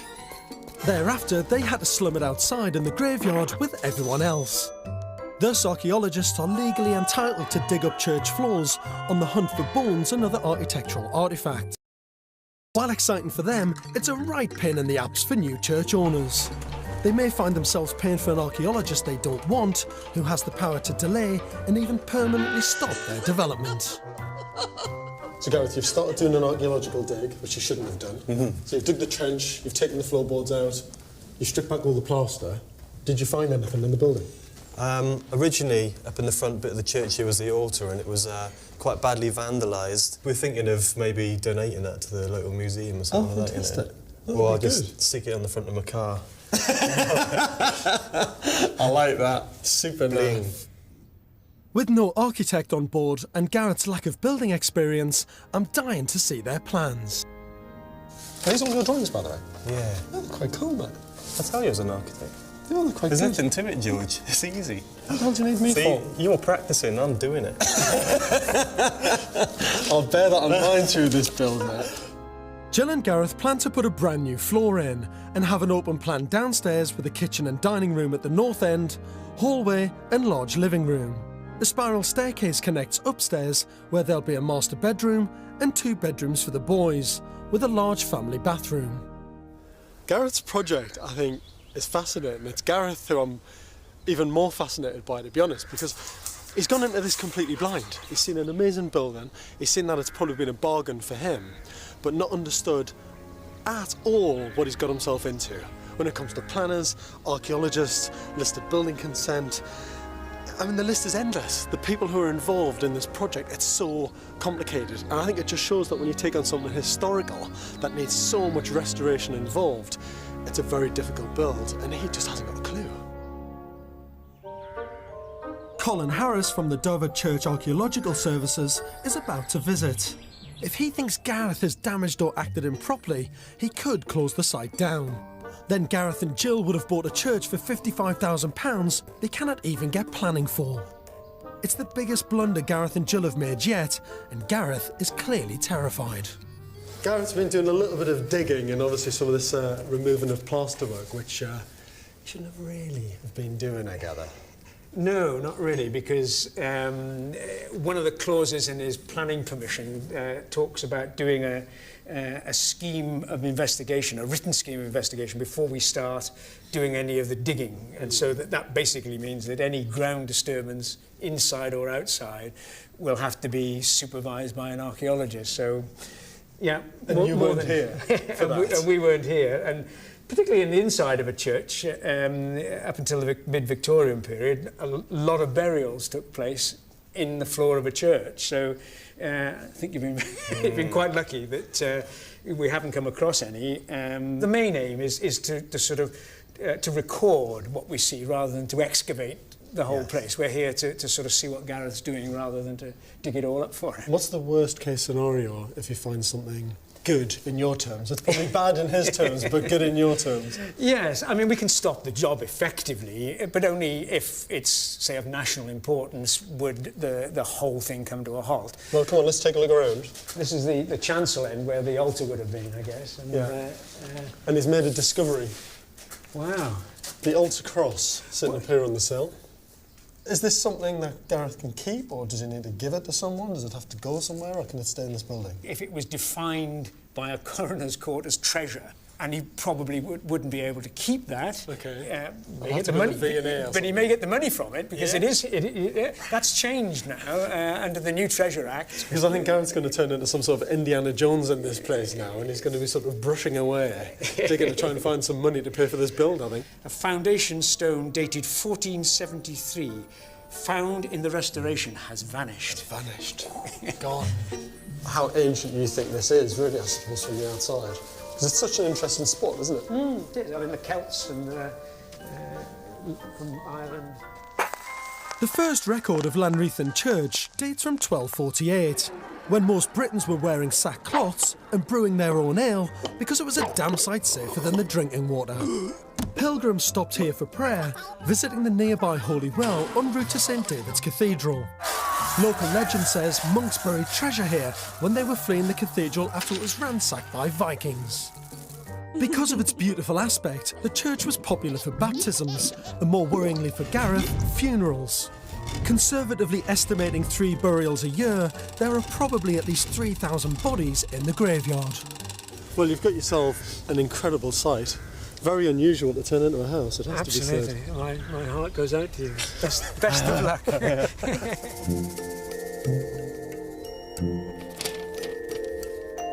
Now, with the shadow of the archaeologists hanging over Gareth and Jill, I'm really conscious about the budget on this build. And it's easy to get carried away with design and with plans and with all your ambitions, but when the money's so tight, you've got to keep it well under control. And the main issues that I've got to tackle here are the head height. So the idea that the floors shouldn't cut across the windows and all the rooms should be balanced and well organised. There's also the bathroom, which I think is too big. Ideally, what I'd like to do is squeeze in a kind of small shower room in here and actually create better-sized bedrooms for the 2 boys, because at the minute they're just far too small. Many famous architects and artists have converted churches. Gaudi most famously in Barcelona, Corbusier in the Church of Notre Dame de Haute in Ronchamp, France. His Norwegian protégé Sverre Fehn applied modern materials like concrete and glass to contrast with the old stonework, exposing and celebrating their architectural elements. While Corbusier and Fehn had budgets of millions, Gareth only has about £55,000. Challenging, but I think I can come up with some cost-effective solutions. I'm leaving Gareth to get on top of all the building regulations and permissions, as these are equally important. How's it going? We couldn't get our mortgage. We were turned down on our mortgage because of the credit crunch. And as well as that, we've got a problem with the path as well, digging up the path, because the church have got to okay it. Okay. So why have they not done that? Because I didn't put the... You didn't put the bloody plans in, did you? I put the plans in, but I didn't apply for the path bit separately. So did you know you had to, or not? I thought the plans would cover it. Right. But I've got to notify when we start the dig, you know, so that's what I've put in. I've rushed them in now, and hopefully there's a nice lady in the church that's going to phone me back at the end of today. But you'll be fine, George, don't worry about it. Why am I worrying more than you are? What Colin the archaeologist forgot to mention was that the mortgage company will also not give him the money until he's got all of his certificates and building permissions in place. I fear Gareth just throws any paperwork he receives into a pile in the corner and quietly forgets about it. I'm hoping my plans don't suffer the same fate. Now, I've changed it a lot. Gareth's plans were not bad, particularly for someone without any experience, and I want to keep the open plan feel. I've got lots of ideas, but there are 3 main headlines. To preserve as much natural light throughout as possible, I've set back the floor away from the windows so they aren't cut in two, and light gets both upstairs and down. I want to make the large picture window on the south side the centrepiece. Upstairs, to maximise space and to give the boys larger bedrooms, I've moved the large luxurious bathroom into one of the boys' old bedrooms and made it into a shower room, and moved the master bedroom to the former bathroom. Finally, like my hero Fen, I don't want to cover up and plaster all the walls. I want to use square glass panels to frame and celebrate the old stonework around the beautiful windows, which will also help with insulation and noise pollution between floors. I like what he's done, that's really cool. And I could see how it would work. I'm sure Jill will love it as well. She'll love the designs. But we're just trying to do it on a budget of nothing, so we can only do what we can do, really. But Jill doesn't love them. They're not our plans, they're not really what we want out of the building. And I really, really want a really nice bathroom, a big spacious bathroom with a shower, and the big bath we brought in it. I'm afraid it's the big thumbs down. Ouch. I guess you can't win them all, but at least she's got a clear vision of what she wants.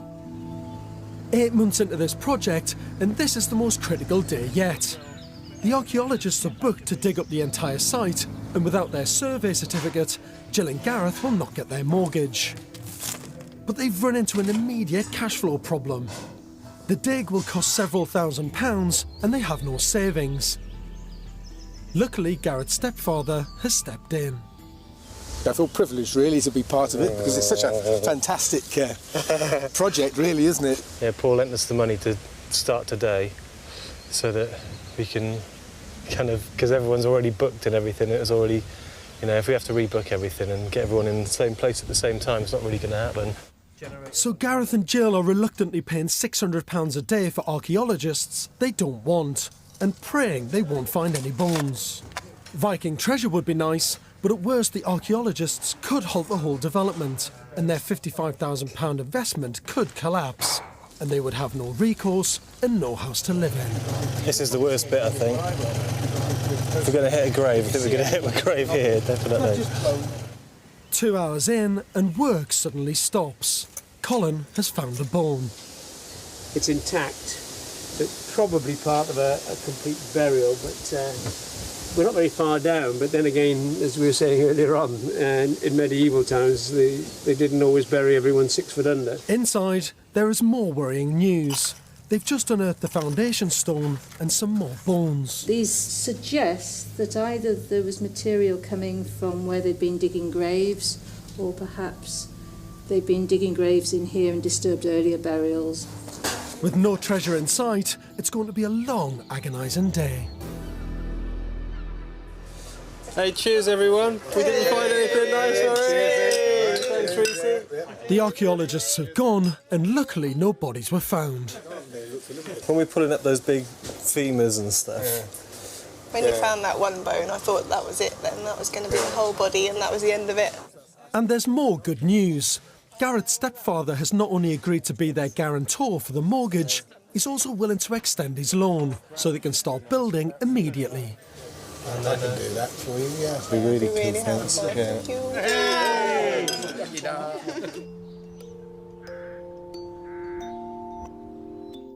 So finally, 1 year after buying the church, work can actually begin. And Gareth has roped in his younger brother to help out.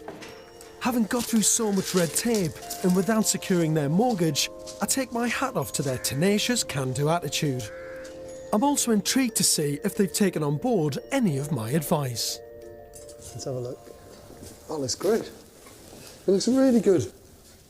You've got the floor in? I'm chuffed with the floor, yeah. Actually, that's really nice. And you've got the floor in above on the first floor, which looks fantastic.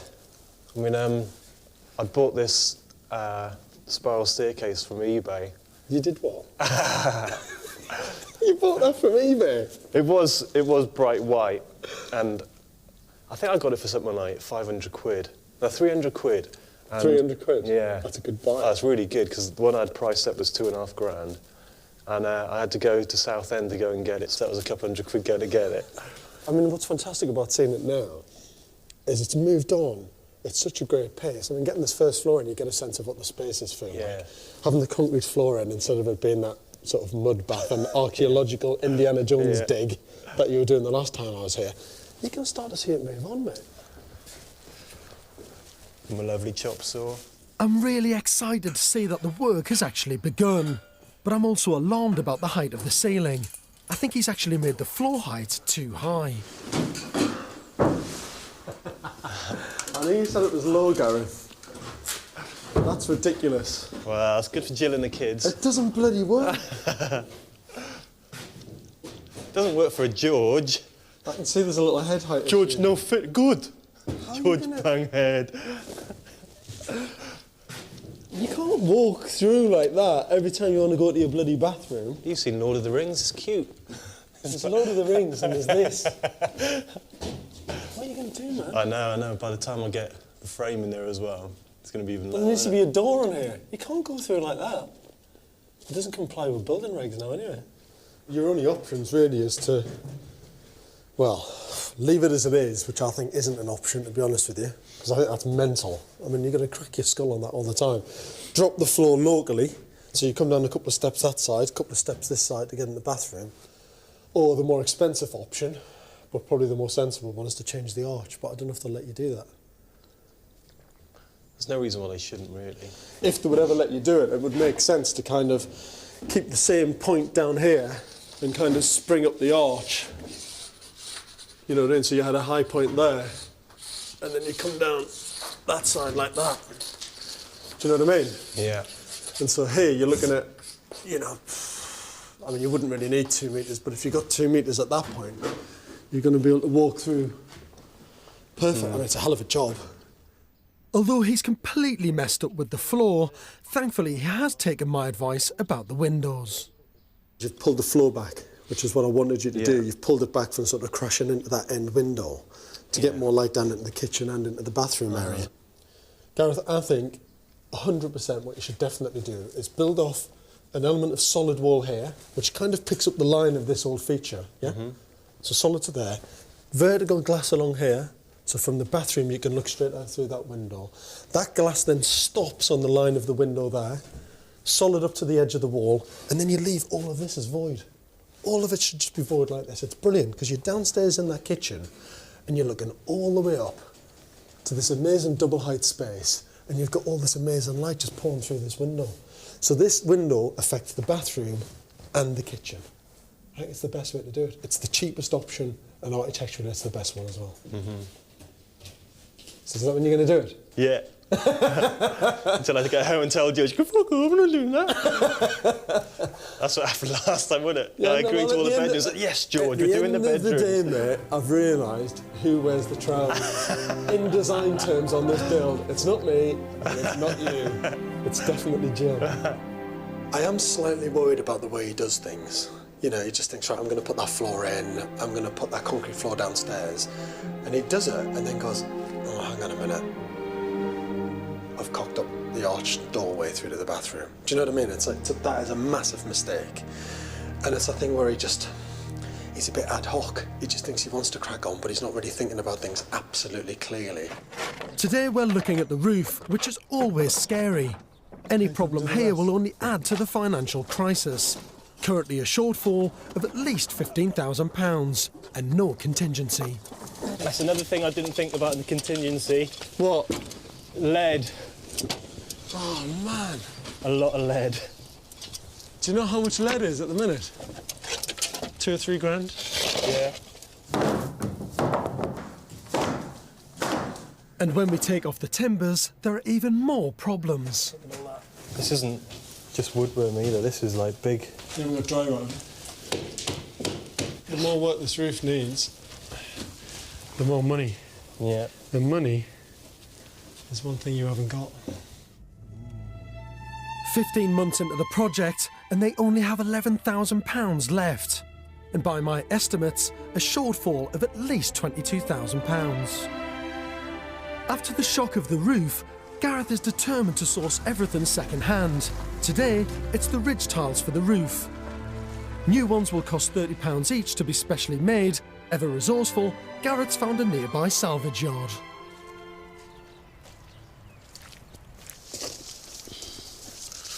Well, these are the fellas, aren't they, out here? I think they might have even more of a pitch than that. I think they are. Let's have a look. Oh, I mean. Yeah.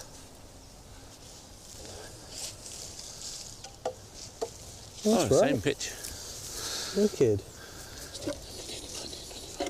23, 24, 25, 26, 27, 28, 29. Yes, put me down for them. Rightio. So with 29 tiles at £12 each, Gareth has just saved £690. But the biggest salvage yard for Gareth is eBay. And today he's buying 3 hardwood doors for the bedrooms. I don't know, we could take 60 for them. Okay, bye. Shit, I'm just done a deal with him for 80 quid, but it's got all the frames and fixings and... Even though he had to spend £200 in petrol picking it up, Gareth's piece de resistance was buying a brand new still-boxed Italian shower and steam room with fitted hi-fi speakers worth £1,500 for just 99p. Today though, the delivery is not quite as exciting. The plumbing fixtures for the unit have arrived. I love getting parcels as well, it's great, isn't it? I get presents every day. Despite Garrett's heroic efforts, the strain on their budget has taken its toll on Jill, who's still working 2 jobs to keep the bank off their backs. Yeah, I tend to wake up at about 4 o'clock and add everything up in my mind of what Gareth's spending and what we've got left. And it doesn't really help. To save money, Gareth has decided to fit the 110 new roof rafters and 3,500 reclaimed Welsh slates himself. To compound the stress, the Welsh winter drizzle and cold have kicked in. The weather's been terrible. Might get 2 days in a week, really. That's how bad it's been. But then we had really good weather over Christmas and New Year and no one was working then. You know, and I think Jill would have probably left me if I started working over Christmas and New Year. Despite Garrett's outwardly youthful spirit and seemingly fearless naivety, his solitary obsession with the chapel has begun to drive a wedge in their relationship. The building that was supposed to bring this family together is tearing it apart. Jill is no longer coming to sight. Last time she came out here, she hadn't been out here for a while. And we had a bit of an argument and she went storming off and walked home from here, which is about 7 miles, with me driving alongside her, and she was giving it stacks. We got her mum to come out and pick her up. After that day, when we fought, I thought about it and I thought basically we'd have to put the church on the market and we'd have to split up because it just came to a head about windows of all things. But it was more than that, and I thought it was time to walk away really, because it's too hard, too much to lose really. But I didn't realise it even until now, like how bad things were for her. And to have him then fight with me on my only afternoon off, it just really hurt, and I thought he's so involved in what he's doing, he can't see that I need him as well as the church needs him. Just got to get her back out there basically, and once she's out there then she can see what's happening and how far away we are from finishing or not finishing, you know. So much of it was Gareth's dream, and well, mine as well, but he was so involved in it that it nearly tore us apart. Any building project puts a lot of pressure on a relationship. It just does. It's just the nature of the beast, to be honest. You're worried about money, you're worried about deadlines, you're worried about your building experience as well, because Gareth hasn't got any. And I think with him and Jill, it's just hit a really, really difficult stage. I think she just should be here, really, and it's up to him to get her back and get her more involved, stop arguing so much, get on with the build, and get this place finished. The roof's looking great, but right now I'm really alarmed by the window near the staircase. The wall is cutting it in half, and it looks like another classic Gareth bodge. That's a bit shit. It is, isn't it? Why can't you curve this as a form and bring the window into this space, into the bedroom space? You want to do it? Do you want to keep straight lines? No. I think Gareth is utterly exhausted and is making irrational decisions just because he's alone and wants it to end. I've got to reinvigorate his passion to make this restoration something he's proud of. So Gareth, if you've got that curved piece of plywood there, and it curves around this side as well, and it goes all the way up to this level, yeah, which means it doesn't affect the kind of beautiful slope of the roof above, means the wall's following the curve of the stair, because the stair's sweeping round the line of that plywood. And the beautiful thing about that is as this plywood peels away and forms this curve, that window now becomes part of that bedroom. And that's what this is all about. How do you get the light from that small arched window into the bedroom? And by curving this element means, one, I think it's more beautiful for the staircase. It makes it look like the kind of floor and the wall is accepting the curved stair. And it means that light and that beautiful feature window becomes part of your master bedroom, which I think will be a shame to cover up.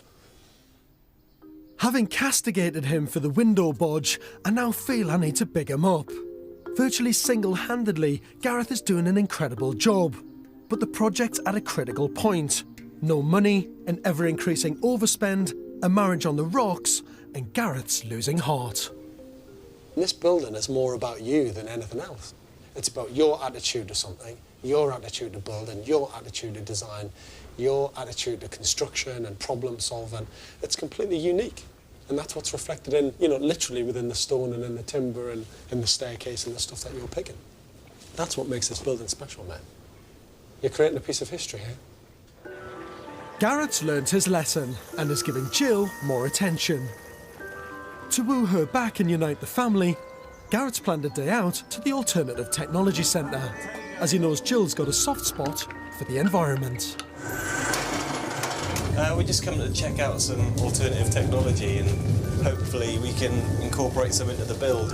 On the roof here, that's a solar panel that uses all the energy from the sun to heat our hot water. And we're thinking of getting one for the church. Do you like it? This is what I've got to plug in. Once you've drawn your massive bath, you're all right, Jack. And then what do we do for hot water? A shadow. Stop with the moaning. This is what it feels like when it's white. Then you paint it black, it goes to that. Then you put insulation behind it, then you put glass in front of it. It seems having some proper quality family time away from the build is paying off. So with Jill back on site, it's all systems go. Installing the wood burner is one thing Gareth cannot do, but he's here on hand to get Jill started on finishing the slating of the roof.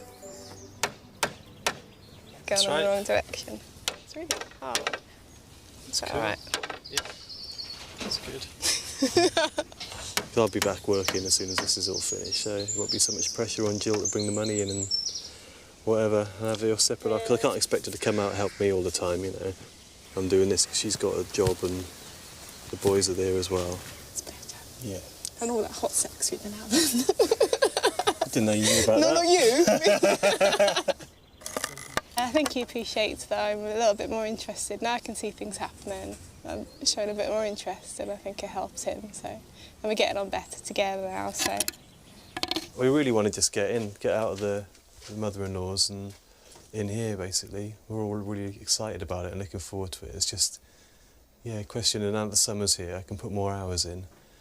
So I can do as many hours in the evening as I do in the day, really. Once I've picked the boys up, then I can come straight out here with them and carry on going. Gareth has decided to go for a combination of Roman and Victorian technology. Modern electric underfloor heating, an air recovery system and a wood burner.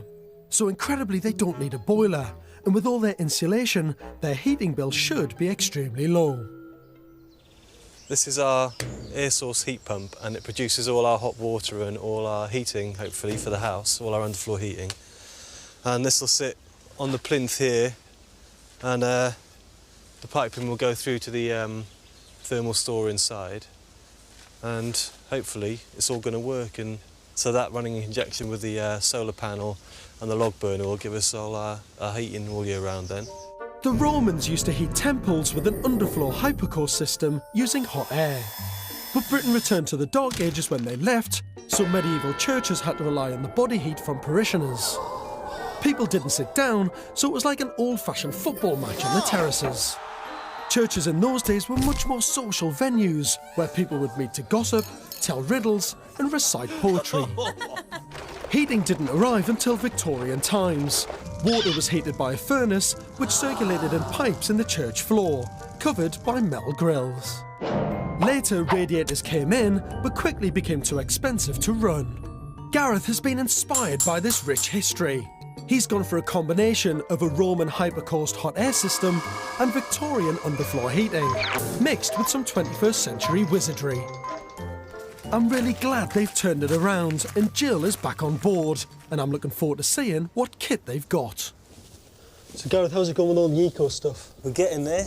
Got some new toys. You've got some kit? Yeah. Look at that, fantastic. Got my fresh air coming in here. Yeah. And the heat that's sucked in from the house is hot air, so that's going out over there. Yeah. And they cross over the top of each other in here, so it preheats the fresh air coming in, so it's kind of preheating. That's fantastic. This side we're going to have all the cupboard space. That's the wood from the outside of the roof. I've just kind of reused to line the cupboards. Oh, fantastic. That's great that you've reused all that, actually. I have to show you my new purchase. What have you been buying now? Well, I bought a ride-on mower that didn't work and sold it on eBay so I could buy these. Went up to Cardiff from. You sold your lawnmower? Yeah. To buy these? Yeah. Look at those! But they're beasts, because you've seen the size on the bath and I couldn't find any taps to fit it. And this guy, the antique dealer that I bought them off, hadn't seen anything like that before either. Mate, that's like a New York fire hydrant. You've gone out and bought all this eco stuff off your own back. You've sourced it, you've bought it, you've put it in. You've never done it in your life. Yeah. Well, I still haven't fitted it yet, so yeah. As long as it's here, that's a start. You've jumped in with both feet. You're doing it. Ecological, craftsmanship, bordering on the medieval, but dragging this building into the 21st century. I love it, man. After a rocky and bumpy ride, the family are now united in getting the job finished. And even Jill is bigging up her fella. Here, so this is your... Whose room is this? This is Flynn's room. Every time I come out and you say to me, I haven't done much, and you've done tons, I'm just amazed that you've done it. But it's still not a finished thing, you know, it's not until it's all finished that I'll be happy, really. But for someone who hasn't done anything like that before, to be able to do this, just kind of learning from books and people and the internet, I just think it's amazing. I couldn't do it. They've been to hell and back, but somehow have managed to pull through.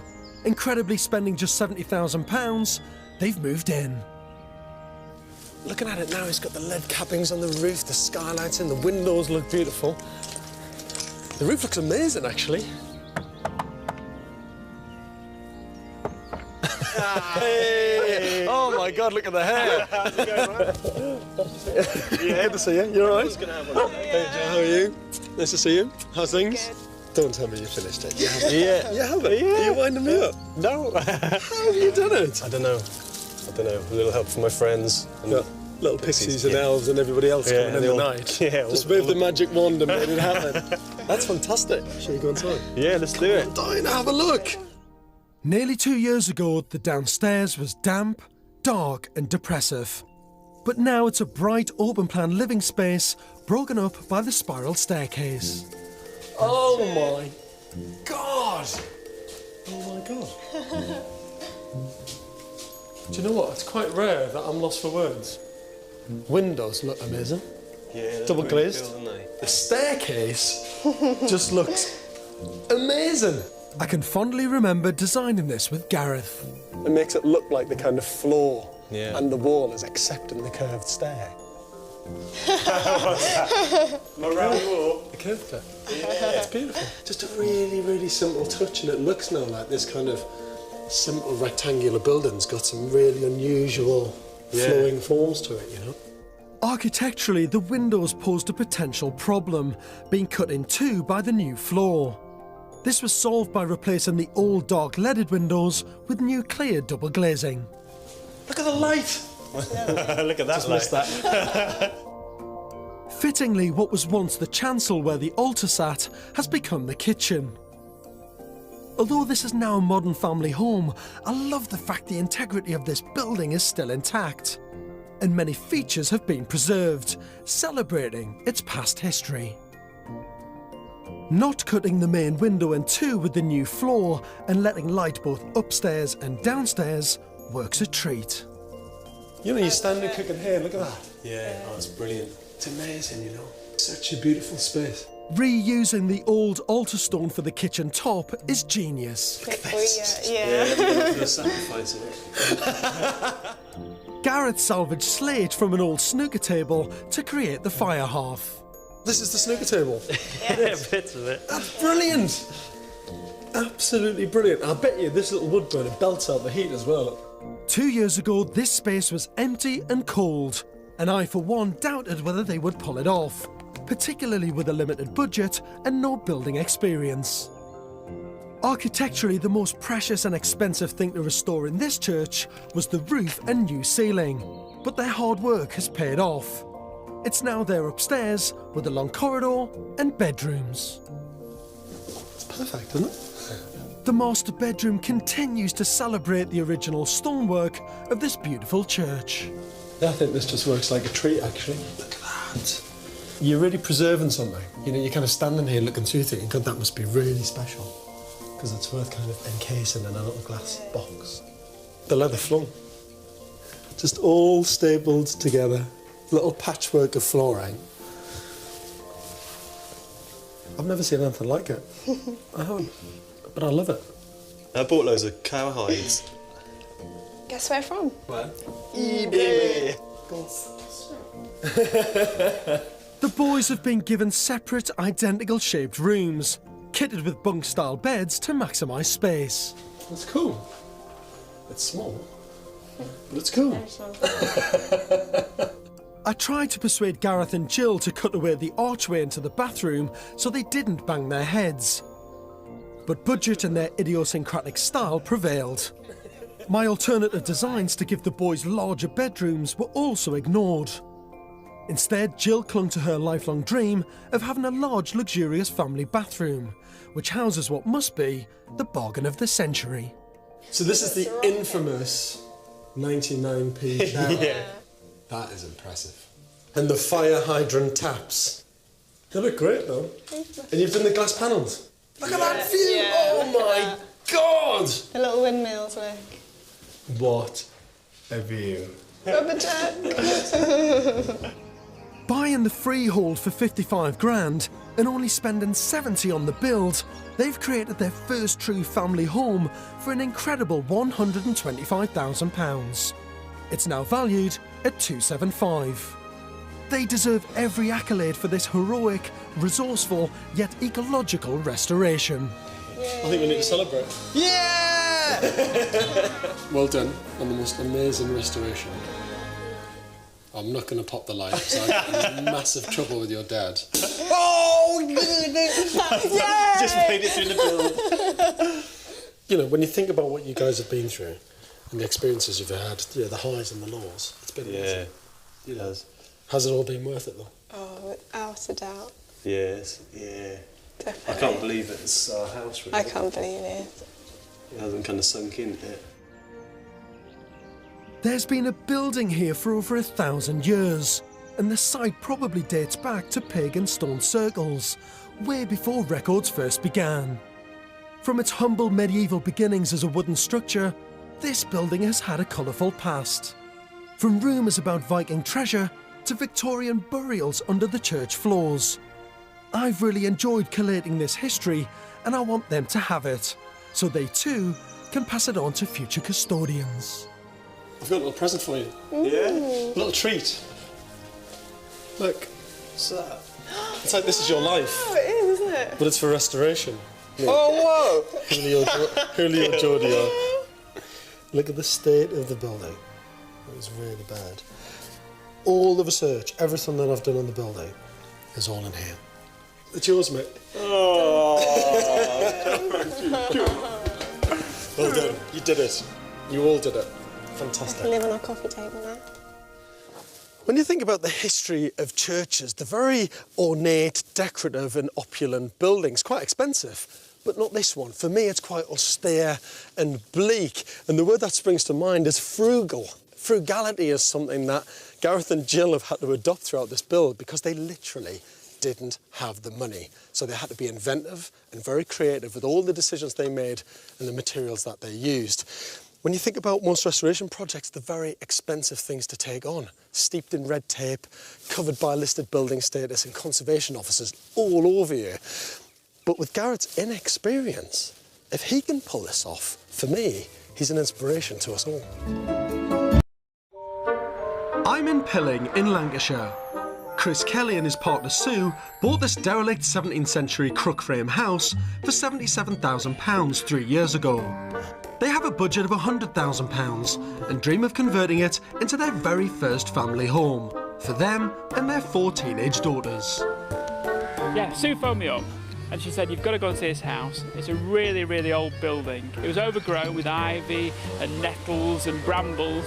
Just opened the door and I went in, I went, wow. And I fell in love with it, didn't I? I knew Chris well enough that he was bonkers enough and daft enough to take on a project like this. Once you fall in love with it, that's it, isn't it? Oh.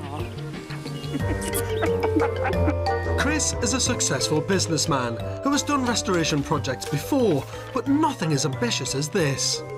He's got a teenage daughter, Beth, from a previous marriage, and she lives with him for half a week. Sue works for the local council and lives separately from Chris with her 3 teenage daughters in a 3-bedroom council house about 20 miles away. Sue and Chris first went out in their 20s and rekindled their love 8 years ago. Yeah, I mean, it's amazing to think that, you know, I used to go out with Sue when I was 21, although she did dump me. He was always there in the back of my mind, always wondering, you know, what he was doing. I suppose he was the love of my life. I thought she married a better man in the end, and it was sad it didn't work for her. But of course now she's very lucky getting me back. It's a fairy tale in a way, isn't it? And yeah, my knight in shining armour turned up on his horse, on his white charger. They hope this building will be a new chapter for them as a united family under one roof. And where I can, I'm going to help, advise and support them on this restoration journey. Chris, how are you? Nice to meet Hello, you. George. I found you Nice at to last. meet you.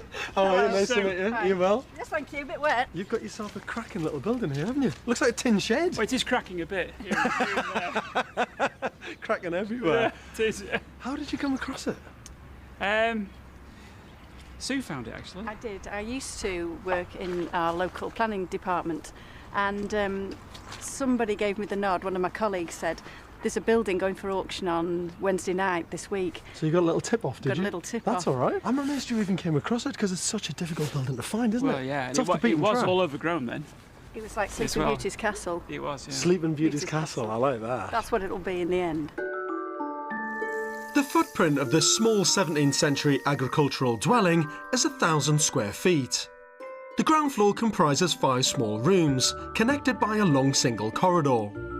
Upstairs used to be one open-plan large room, but the floor has long since collapsed as the building has lain derelict for over 30 years. Come in, George. To your lovely home. Yes. As tired as it is, it's got so much character to it, and something about the scale and the proportion of it that Yeah, feels the quite old- intimate. Yeah, so you've got the timber crook frame, Yeah, it's oak. which basically turns and curves up to form the roofs. And what's fantastic about crook frame buildings is, as you're saying, it's a out tree. of a tree. It's Yeah. it's an oak tree. Yeah. You cut it in half, don't you? Straight down the middle. Yeah, it's and a then bent oak tree. yeah, and then when you've got the two pieces curving out like that, Yeah, they put them together. they form the structural frame. Yeah. Perfectly symmetrical. Yeah. The field house is thought to date from the early 1600s, when Shakespeare was writing his plays and Galileo was publishing his pioneering ideas that would form the genesis of modern science. Crook-framed houses were cheap agricultural dwellings for socially climbing smallholders, stepping on the first rung of the property ladder, and are now found mainly in the Midlands, North West and Wales. In Tudor and Elizabethan times, much of the population lived in crook or box-framed houses like these. Mud and straw were mixed with horse manure and covered in a lime render to make the walls. Local clay was used for the floor and the roof was thatch.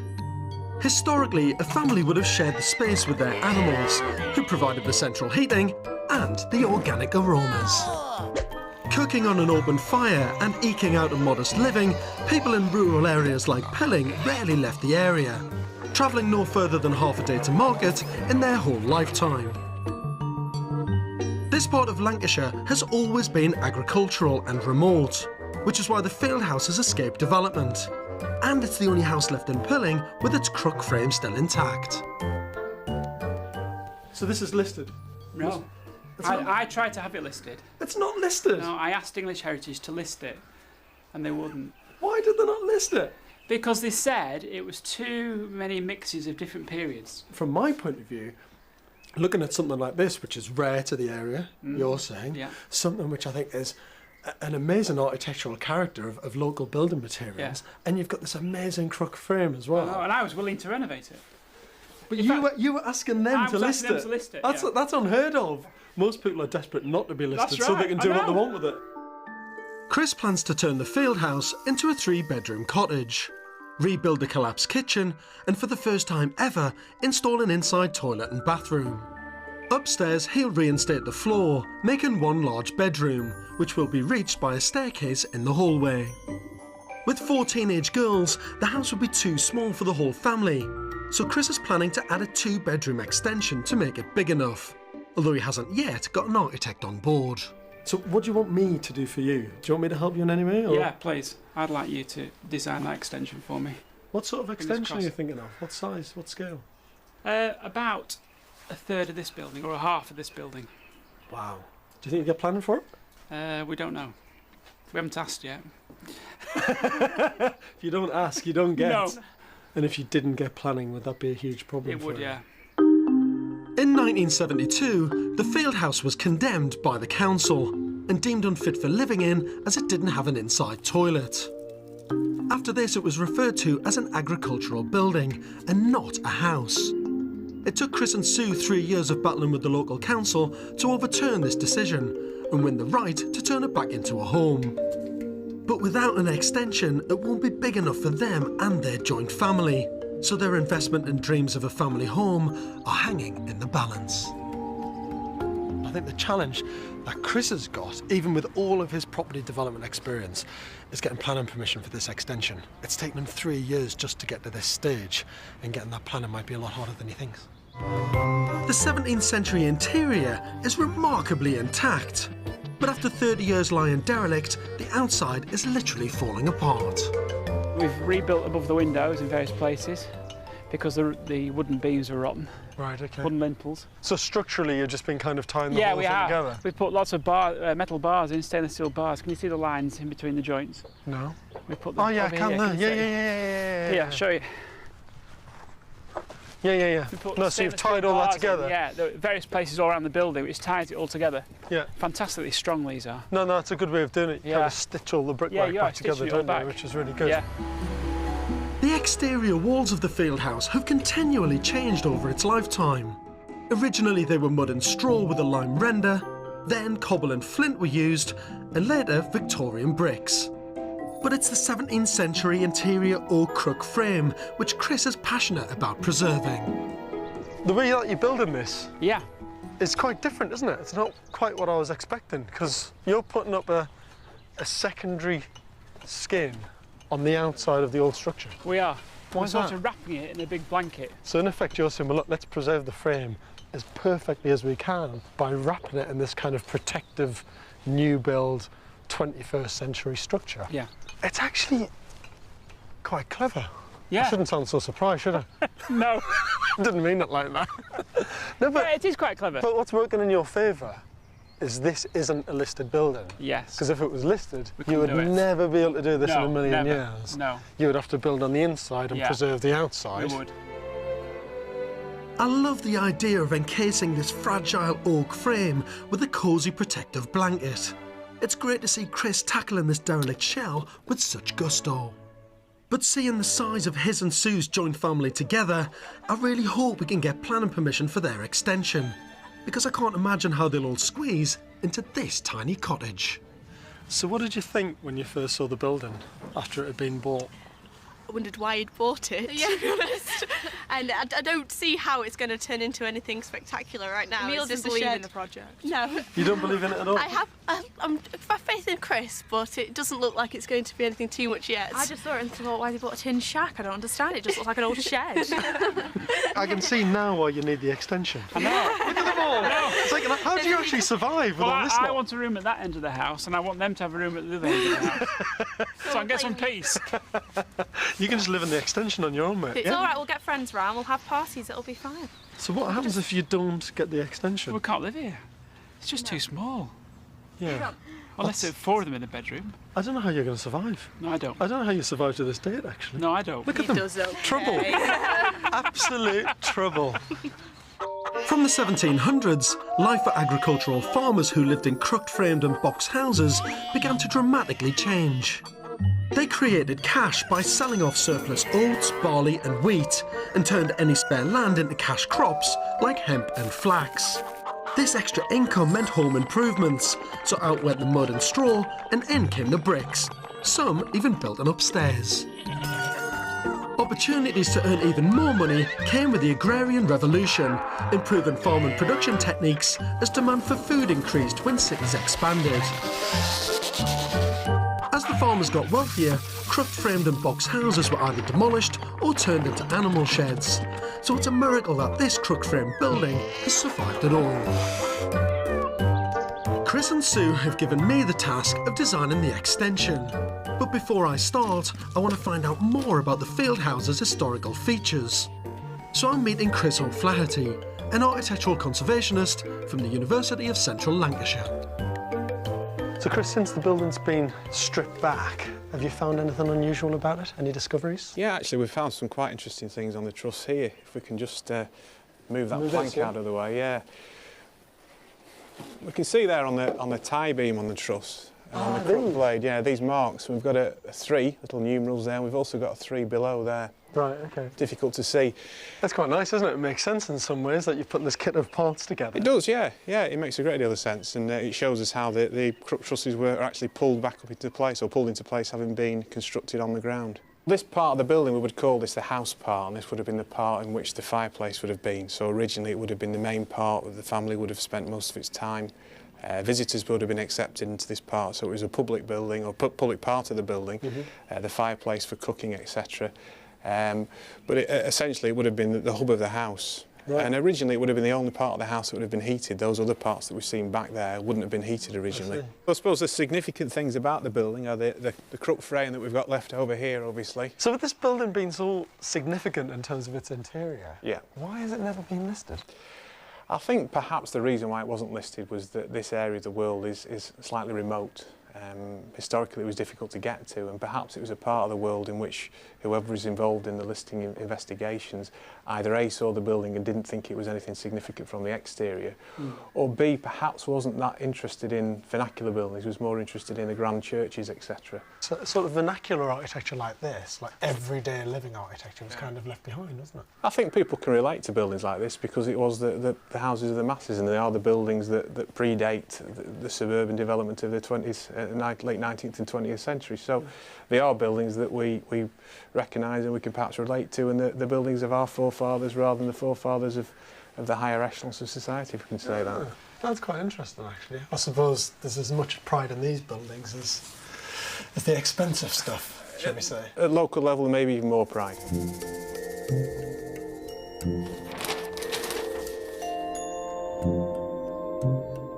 Now, with this extension to the field house, I've actually decided to take quite a traditional approach to the new building. And the reason being is that there's been so many issues with the planning on this building in the first place. And I think by going for something too modern, I'll just put the planners off. So I might be playing it safe, but I think on this one, it's the right thing to do. With the new extension, I think it's really important that we pick up a similar line for the highest point of the building, because it's gone from single story really to 2-story, and we want this new extension to be 2-story as well. So what I think we should do is have a very simple, minimal, single-story glass link. This is all thatch, and the idea is that you would have the same roof profile kind of here, turning down, again in that kind of curved thatch style. Simple rendered finish here, which matches the rendered finish of the existing building. So there's a consistency in all the materials from the old building through to the new. But I just want this to be a very simple, traditional extension to the building. In the same materials, the same scale, and the same proportion, because I think if we don't, we're never going to get planning. If they say no, then Chris just can't use this building properly. He needs the extra bedrooms, he needs the extra space. Chris's strategy for the extension is to hold off with the planning application until the field house looks restored and presentable with the new thatched roof. Although he's been pushing forward with the build over Christmas, he's been hit with a catalogue of setbacks. Yeah, I've had a few problems with illness over Christmas. 2 of the lads are ill. One's actually having an operation tomorrow on his eye. He's got a bad eye, so he might actually lose his eye. I've been ill. And unfortunately, over Christmas, the 2 weeks we're off, every day was dry and blue sky. Because when you're working on the roof, obviously if it starts pouring down with rain, it takes longer to do things. And just makes it a bit miserable, really. But the pressure's been on to get the roof done for January. The thatcher arrives and he has some bad news. Hi, Barry. Good morning, Chris. Happy New Year. And to you. Nice to see you again. Yes, yeah. It is. When are you going to be starting? Well, they've started cutting the Scottish reed now, beginning of last week. Right. So they've got to get it cut, they've got to clean it out, and then get it all bundled up. So we're looking at the end of this month. Yeah. When it will get delivered down here. Chris was hoping that the new roof would demonstrate his high-quality restoration approach and may be a positive influence on the planners. Yeah, the thatch has let us down drastically because he said he'd have it all thatched by January, and the weather's been so bad in Scotland, the reeds cannot be cut, so we've lost a lot of time there. I'm not overly hopeful that the actual planning department will pass it. I think it'll be a fight and we'll have to go to the planning committee. And then I think hopefully they'll look at this, they'll see what work we've done, they'll see how beautiful it is, and they'll go, they'll use common sense and say, yeah, well, he's done a really good job, it looks fantastic, why can't you have an extension? It's a bright, misty spring morning and a big moment on site. After a 6-week delay, the thatcher has finally arrived. Morning, Barry. Morning. How are you? I'm George. Nice to meet you. Nice to meet you, How's George. things? Master Thatcher. Yeah, that's the one. I like the sound of that. So is this a very ecological way to do a roof? Oh, very much so, yeah. It's a natural material, so it performs. The reeds are hollow, so they trap the air, so they create a very good insulation. That's fantastic, isn't it? Yeah. Absolutely brilliant. And how long would a roof like this last, do you think? On average, we normally say for water reed, anything between 50 to 75 years. Wow. But the cappings, that's the fancy bit you see along the top, the ridge, yeah. they have to be replaced about every 8 to 15 years. Right, okay. And that can't be done in reed because it's not pliable enough. We have to use either straw or sedge for that. In 1800, there were nearly 1 million thatched buildings in England. But by the 1960s, only 35,000 were left. Today, there are 24,000 of them that are listed. Surprisingly, given that Chris has a slew of properties and a good credit history behind him, even he's been bitten by the credit crunch. The bankers refused him a £200,000 loan for the proposed new extension. I went to them and I said, look, I've got this really nice house, will you lend me some money on it? And they said no. They said they'd lend me the money when it was finished. Well, that's not good, you need it now. Well, really, I need it to build the extension. Yeah. So I'm going to have to wait till this is finished, go to them again and say, it's finished now, please lend me some money. Get the money, and then build the extension. I suppose what will happen is when the field house is habitable Yeah. and it's a finished building, Yeah. they'll see that you've added value to that building Yeah. as well. Yeah, I mean, I've added value to this just by getting the planning permission, because before it didn't have any. So obviously, as soon as you get planning permission, it increases in value. But what worries me is you've gone in, bought the field house Yeah. at an auction. Yeah. You wanted to make it into your family home, Mm. but on condition of that, you want to extend it because you think it's not going to work as a family home the size it is. Yeah. We haven't got planning yet. Yeah. And even if we do get planning, Yeah. you might not get the finance to build it. And I can't sell it. And you can't sell it. I think it's just a sign of the times, really. The whole property market's kind of on its knees. The banks aren't willing to lend, and even with a good client and customer like Chris, they're nervous about giving any money out. Luckily, Chris has got a few quid in the savings account to pay for the rest of the field house to be brought back to life. But when it comes to that extension, it might never happen. It might never happen. In the meantime, the best thing I can do for Chris and Sue is to show them the scheme I've come up with and hope they can sort out their financial crisis. Okay, so what we've got is the old field house itself. What I'd like to do is add an extension to the field house of 1,000 square feet with a thatched roof. Downstairs there'll be a utility room and large living room with glass corner walls to make the most of those views. Upstairs there'll be 2 large bedrooms which Chris so desperately needs, plus another bathroom. The new extension will link to the field house by a glass corridor. Yeah, the plans were great, weren't they? Yeah, yeah. Just what we wanted, really. I think they'll be good to take to the planners. Well, I'm hoping they will. I'm hoping they give the right impression of what we're wanting to do, and make it look like a modernish development that's not going to detract from the 16th century beautiful cottage we're trying to recreate. Yeah, we need the extension to get the living accommodation and the bedroom space. Without that, we're snookered, so we're definitely relying on this planning meeting. My biggest worry now, to be honest, is the planning. It took Chris and Sue nearly 3 years to get planning permission to convert the field house. If it's going to take another year, 18 months, 2 years to get planning permission for the extension, they're not going to get the house that they desperately need. He said to me time and time again, the field house is a decent-sized building, but it's not big enough for our family. We haven't got enough bedrooms and we haven't got a big enough living room. So if he doesn't get the extension, I don't know what he's going to do.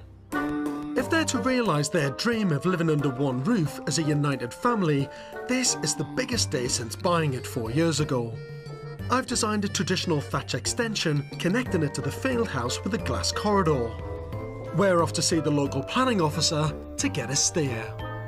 I think for us today, the main things that we need is, in principle, can we extend the building? And then if we can extend it, what is the preferred style of the department, really? What would be their view on it? What I would say is, obviously, an extension per se is acceptable. That's the first thing, that there is no problem with the principle of it. Because I understood that because you, as a council, had rejected the planning application originally, you would automatically reject the extension. No.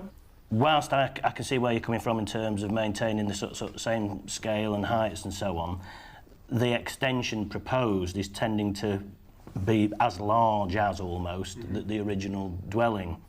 So I think it probably needs scaling down somewhat to make it seem subordinate to the main property. You mean in terms of its footprint or its overall scale, so even the height as well? Yeah, I'm afraid so, yeah. The thing is, Chris, how are you going to feel about the reduction in scale? I don't know, we'll have to look at it. We'll have to chop our legs off then, won't we? It might come to it, there might be no point building the extension. My concern is that, can we still have the 2 stories in the extension? I'll be honest with you, Chris, I think you might struggle. Because that ruins our plans. I mean, that would ruin the whole project then if we couldn't do that, because we couldn't get 2 bedrooms in it. Yeah, planning's a compromise, unfortunately. You aren't in an urban area, you are in the countryside, so that brings with it planning constraints. And I think you may have to moderate slightly what your aspirations for your extension are, I'm afraid. I mean, the only way of doing it then, Chris, is to adopt the principle that was, if you like, in the old building before, where you are a kind of single story, but with a high roof, and you put a mezzanine level within that roof space. Yeah, something like that, which gives you probably pretty much what you want. Maybe not exactly, but you may be getting the majority of what you would like, but that would still probably, I say all but seen it on paper again, but that will probably overcome some of our concerns. Right, okay. Oh, we're getting some clues. Yeah, they're not good though.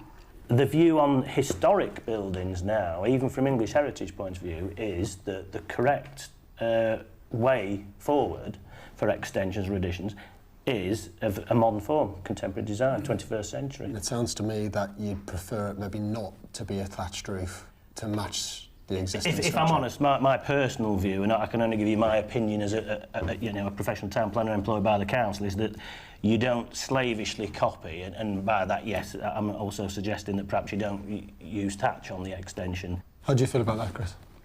In terms of scale, well, it's massive. Fantastic, because thatch roofing is very, very expensive. He's so tight, honestly.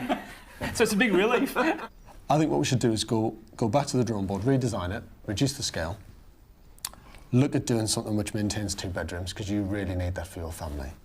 And then we might have a chance. OK, yeah. 40% reduction on the size of the extension is quite big. I think we did think we might have to make it a bit smaller. If the extension isn't big enough, then we won't be able to build the extension, and we won't be able to move into it. So it's crucial, really.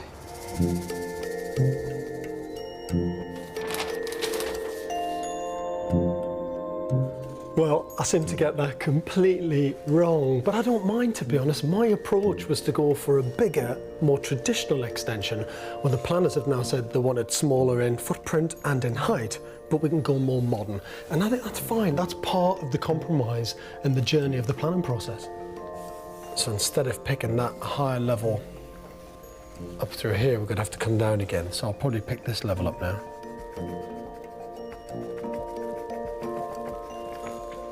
Which is the lower level of that roof coming through here. Still with the glass link. And then the new extension will basically be of a lower design and a more modern roof. So instead of it being in the fluffy thatch, it's all going to be in slate. And then we're going to come up with a detail here which is all in glass with a floating rendered panel. While the extension plans are being revised, the actual restoration of the historic field house is going well. The new floor is in and the original old oak beams are being strengthened and treated. But the reality of living together as a family for the first time is beginning to hit home, and it seems bachelor boy Chris might be getting cold feet. It's getting to the stage now where we will be able to move in together. It means I'm going to have to spend every day with Sue, which I'm not really looking forward to, because I actually like being on my own. I like being in my bed. I slept there last night. It was lovely being on my own in bed and not having somebody else kicking you or nagging you. So I'm really apprehensive about it. She just comes part-time at the moment, and I like part-time. Part-time's good. The restoration of the field house isn't only bringing emotional issues to the surface for Chris, but financial ones too. Building a brand new extension to house their combined family will cost £150,000, but will only add £100,000 to the value of the property. Well, the estate agents told me that the property will be worth £450,000 done up when it's finished, which is great. It's not about the money, but it's great to know it's going to be worth £450,000. The problem is, they've told me that with the extension, it'll only be worth £550,000, which is a big dilemma for me, being a businessman, because the extension is going to cost me at least £150,000 to build. So I'm actually going to lose money by building this extension. Although it's not about the money, it's about bringing Sue and I together and the families together. It still goes against the grain, losing money on property. I think Chris is becoming worn down by all the delays and financial risk with this build. So I'm hoping my new modern design for the extension will reignite his passion for the project. In line with what the planners wanted, I've reduced the footprint of the extension by 40% and added a new roof to make it look more contemporary. Slate, not thatch. Most importantly for Chris, I've managed to squeeze in 2 bedrooms, albeit one of them is now a single, not a double. Well, George's new plans are okay. I mean, it's got the bedroom in it, hasn't it, Beth? It's still got the bedroom and the bathroom. Oh, yeah. And they're the stairs, and it's still got the link, but it's not as big as it was before. I mean, I wanted this great big lounge because, you know... Well, it looks over the garden, all these girls sitting in this lounge, and their friends, yeah. Where are we going to sit? Well, that's it. Don't know, really. In the kitchen. We're going to have to get a shed down the garden. Yeah. But hopefully the planners will go for this. I'm sure this is looking more like they've been thinking about. And we have to have this extension. It might not be exactly what they want, but crucially it's the best chance they have of getting planning. With the thatch now on the roof, there's a new momentum on site. So how much did all this cost you for the thatching? Nearly £19,000. See, although that's a lot of money, and I'm sure it pains you to pay for it. Yeah, it did. I think it's good value. I think for something this beautiful... Yeah, it is beautiful, this isn't it? well crafted, yeah. I think it's worth every single penny. It's probably the most important feature of this house now. Yeah. Obviously the crook frame inside. Well, it is because it had thatch on before. Yeah. So you couldn't build it without. Exactly. It would just look stupid. Honestly, money well spent. It was essential. Mind your head there. What are you going to do with all this then? Have you noticed how much lower this is now? Yeah, no. What are you going to do about that? Leave it. Are you? Yeah. It's part of the character. What, banging your head every time you walk into the room? Well, you can't destroy 500 years of history just because you bang your head on it. Kind of. Can you just lift it? Lift it where? Like, from there to there and tie it into that oak that you've got there. It's still 500 years of history, but this goes all the way through, though, right the way through to the other end of the crook. That's going to drive you mental, isn't it? Well, I don't know. It's your house. Yeah, I know. Now the building is structurally sound, Sue is involved with the interior finishes. It should get a bit more interesting now. It should be a bit more girly stuff. Some nice things like looking at kitchens and bathrooms, and I don't like really plasterboard. She's soon hitting the shops to plan the feathering of the nest. steps. See, because it all fits through there, you see. Yeah, that's all going. I do like this bit. I do like the bit of the prettiness and choosing the light fittings, the bedding, the furnishings, the paint for the walls. That's really my cup of tea. I think it would be any woman's dream.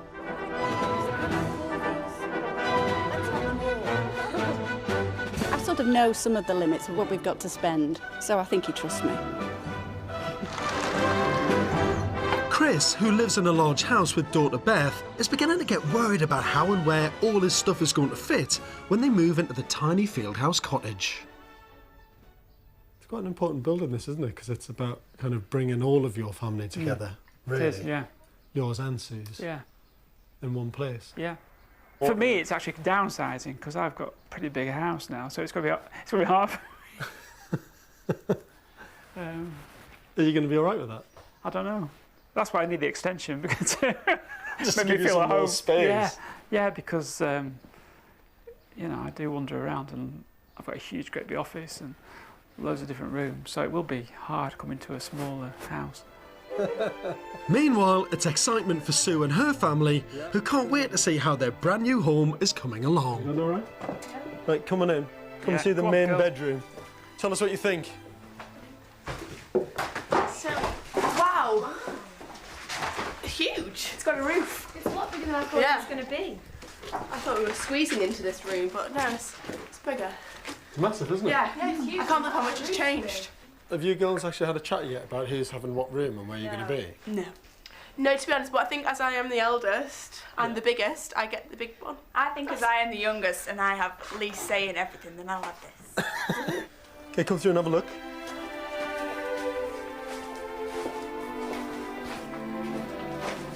It's all finished. It's all done. This is it. What room's this? The piano we seem to have lost a place for, so yeah. Where does it all go? We've got to have the extension. It needs a music room as well, George. So we need a music room, we need a poker room, we need 2 extra bedrooms, we need a bigger living room over in that extension. Yeah. It needs to be like the TARDIS then. Exactly. God, you're in so much trouble, mate, honestly. Oh, no. So much trouble. What have you let yourself in for? They'll all be married soon. They'll be gone. You can have a look at your new kitchen. Can I come and buy stuff for the cottage with you, please? To have my influence. It's going to cost you so much. You'd never believe. If you thought the bill was expensive, just wait until these start. The pennies really dropped with me today. You walk around with Chris, having a few doubts about moving out of his big house into this little idyllic old cottage, and then seeing the girls walking around, big teenage girls, very tall, walking around these tiny little rooms, ducking under all the timbers. And I don't know if they can all live there. Without the extension, I think it'll be impossible. The restoration has gone well, but getting planning for the extension has come unstuck. My first design was a traditional thatched 2-bedroom extension that linked to the cottage with a glass corridor, but this was rejected by the planning office. You may have to moderate slightly what your aspirations for your extension are, I'm afraid. We then followed their advice and have come up with a more modern design without thatch, and today it's the committee hearing. Hopefully the councillors have been round today in a coach and actually seen the house. If they don't get planning for the extension, their dream of uniting their 2 families under one roof will be scuppered, and their emotional investment in the project will take a battering. Sorry, I just don't like it. I think it spoils it, and I can't support this. To me, it's totally out of character for the building and for the area as well. All those in favour of the recommendation and against? The vote is 4 in favour and 8 against. The modern design, as recommended by the planning department, is rejected by the committee. It's a major blow, and it's hard not to take it to heart. Absolutely fucking pissed off, actually. I don't know what they would accept. I don't know, I'm confused. We couldn't live in it at the moment. But we've just got to battle on, haven't we? And we've got to find a way around it. I mean, there will be a way around it, but at the moment, it's hard to know what is the way around it. There was nothing clear there. Just a minute, this is more than 3 years. This is 3. They're behind it. I know so. Well, that's right. Well, I don't want to say too much because they're behind. I'm gutted, but thankfully Chris and Sue aren't quitters. They might have had a setback, but the extension is too important to them and their family. When I first saw the field house 1 year ago, it was a derelict shed with a tin roof, literally falling apart. And the only thing still intact was its original oak crook frame.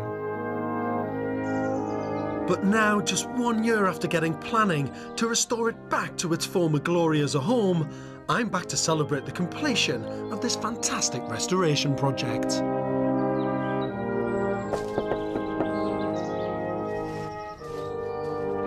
Oh, hello, George. Good morning, How are mate. you? How are you? Fine, how are you? While, isn't it? It's been a while. How's things? Hello. Lovely to see you. You all right? Hello, girls. Are you well? Lovely to see you all. It's like an army. The army comes out. This is probably the best this building has ever looked. It looks fantastic. Yeah, it does look amazing, doesn't it? That looks great. All the renders done, so it's got this nice waterproof jacket on now. Is it all completely done? Yeah, completely. And you're going to fit in? No. No. No, that's a minor problem we've got, George. Yeah, you put the kettle on, girls. Sue and Chris have gone for a traditional country cottage look. What was once the room that kept the animals dry is now a warm and comfortable living room. I can remember teasing Chris about keeping all the low oak beams. It's part of the character. What, banging your head every time you walk into the room? I'd still find it frustrating, but I really applaud his integrity to keep as many original features as possible. After a couple of beers on a Friday night, you wouldn't want to come back to this house. It's a bit higher. Well, it's got higher as we've, gone through the build. You've had to build all this up, haven't you, Yeah. to get insulation in. It looks great. Oh, look at the timbers, they look fantastic. The other inspired feature of this restoration project is the exterior skin Chris built around the building. It's actually quite clever. Yeah. I shouldn't sound so surprised, should I? No. This has meant Chris could let the original oak frame float ornamentally, as the new thatch roof sits on a completely new structure. I've never seen anything like this before. No. I haven't. It's like being inside Moby Dick. It's such a clever idea that you've just left the old structure where it is and you've just wrapped it in this new building, basically. The old buttery is now a study area, and even here, the half oak crook frame is a feature. And this is this kind of Jurassic-like timber floating in midair. Yeah, which looks fantastic, doesn't it? This is the half crook, isn't it? Yeah, it's just gorgeous colour, isn't it? Yeah. And you can still see the joiners' marks on them on this side. The craftsmen of the time made marks on it so they could fit it all together in the right place. What was once the dairy is now a bathroom. The new modern 21st century bathroom. Yeah, but it's still got the old cobble wall. But of course, which is original. Yeah. Because part of the building, if you remember, was cobble, part of it was brick, part of it had a stone plinth with timber on top. So it was, again, the external walls were all different. We still got the crook coming through, so you can sit in the bath and see the history. There are 2 bedrooms on the ground floor, one under the stairs and one by the bathroom. A year ago, the upstairs didn't exist. It had literally fallen down. Chris has rebuilt it with the kitchen downstairs and created a landing that really puts you in touch with the building's history. Oh, this is great. Oh, what's fantastic about coming up to here? It feels like you're in the National History Museum or something. It's the one area of the building that you really see this. Yeah, you can see everything here, can't you? It's like having a jewel in a glass box. You can see the frame from the very bottom where it's nearly touching that skirting the shape board. is beautiful, isn't it? And the shape as it sweeps up there. It's twists just and fabulous. turns all the way to the top, to the apex of the roof. Yeah. I think it's fantastic. The only room upstairs is their master bedroom. Come through. The idea with this building downstairs was more agricultural, wasn't it? Much more animal-based, and they would have slept up on the top floor above the animals. Yeah. And the heat would have risen up here. Yeah, and the smells. Absolutely beautiful, and you've got that lovely window with the view out over the fields that way. What makes buildings like this very special is the history, the people that have lived in it, and the people that have built it. And you've all added to that now. The quality of this restoration project is first class. Creating a new outer skin to preserve the original interior features is really clever. The great irony is that had this building been listed, Chris wouldn't have been allowed to do it. I know the family have been really keen to find out the exact date of the building, so I sent a sample of the original oak off to the lab for testing. Hello there. Surprise. I took a sample from the building, from the old timber. Oh, yes. And took it off to be dated. Yeah. To try and get an original date for this building. 1978. It wasn't 1978, Was that surprisingly enough.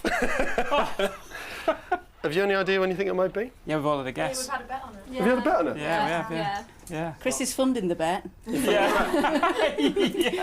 From a brilliant source, very well dated, very accurately dated from the tree ring dating process. The date of this building. Yeah, go on. 1632. Wow. Did you win? Did you say 1635? Wow.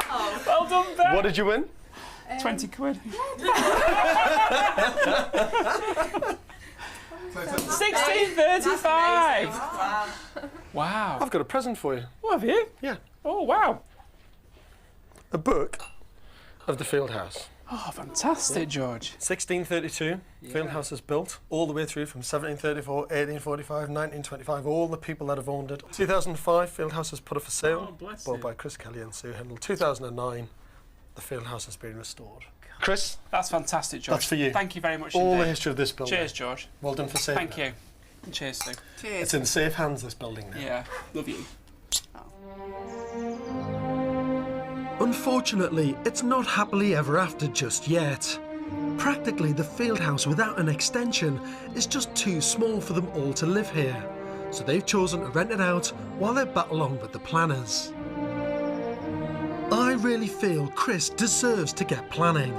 Without his vision, this historic building would have disappeared forever.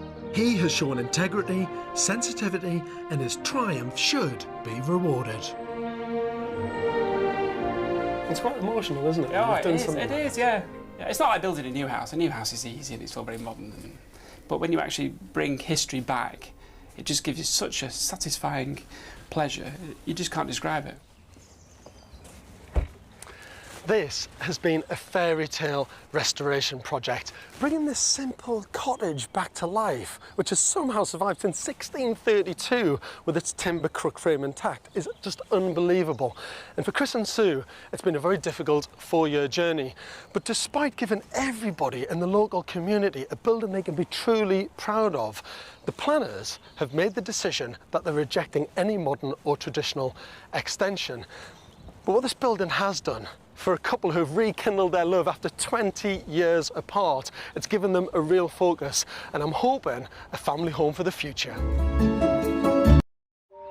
I've come to Thorington in Suffolk to this derelict Grade 2 listed Georgian gate lodge, which former local boy Scott Welsh bought as a weekend retreat for £146,000 in 2007, so he could spend more time with his father. I reckon I saw this building when I was probably 17, 18, somewhere along there. My dad used to take me out for drives. And we always passed this way, and I knew he was always keen on this. But this place means a lot to me. How's that, Lloyd? 40-year-old Scott, aka the Brighton Rock, is a retired British and Commonwealth heavyweight champion, but now runs a boxing club in Hove, training and managing young fighters. Stay relaxed. This was my amateur gym, this is where I become a champion. Just teaching the kids and keeping it real, really, so trying to pass on some good stuff. He also runs charity fight nights, and his greatest claim to fame was flooring Brad Pitt in the feature film Snatch. Not deterred by the noisy A12 or being next door to an MOD firing range, for Scott, fixing up this building is a lifelong dream. And I hope I can support, help and advise him on this restoration journey. Scott, it's fantastic, isn't it? What a beautiful building. How did you come across it? I've been looking at it now for, must be nearly 20 odd years. 20 odd years? I always used to pop in and think, it's still there, nobody's got it, you know.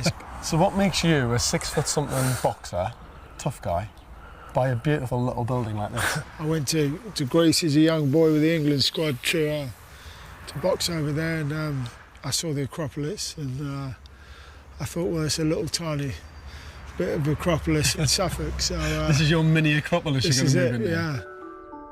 Unlike the grand house, Thorington Hall, that once stood here with its Ionic pillars, the gate lodge is simple and understated. Built in 1819, the footprint is 860 square feet and is constructed of red brick covered in a stucco render, with a large portico at the front, supported by 4 Tuscan columns. Inside, it's a one-storey dwelling. Originally just 2 small rooms, one with a fireplace for a living room and cooking on the fire, and the other a bedroom. The lavatory was outside, and in the 1930s 2 lean-tos were built at the back and the side, adding 2 more bedrooms, a kitchen and a bathroom. So we've got to break in, have we? I think we have to break in. You do definitely own it, don't you?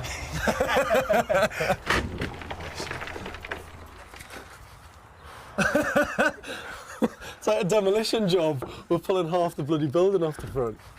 Unbelievably, this is the first time Scott has seen the interior since he bought it. I mean, this really is like going back in time, isn't it? Yeah, so crikey. They've ripped all the ceilings out. The windows are beautiful though, actually. I mean, funny, I know all the glass is smashed and stuff like that, but they're not bad, you know, for the age that they are. After being home to only local vandals for the past 22 years, the lodge is in a pretty desperate state. Go in here. It's so wet. I mean, the timbers are basically like soil. I mean, that is unbelievable. God, your floors are rotten to hell. And look, I think that's all wet rot. But the bricks are good, you see. Yeah. See, that is absolutely fine. Yeah. That is perfect. Yeah. Now, that's quite a good sign, because if it means the ones under the floor are that good, most of the structure in the wall's probably not too bad either. You know, all the sort of material stuff, the roof, the timbers, the plaster, all of that shot. But to be honest with you, the rest, when you look at the brickwork and the rest of the structure of it, it's pretty good. That's the only good news. I should have had a look inside before I bought it, really, shouldn't I? That would have been a really good idea, Scott.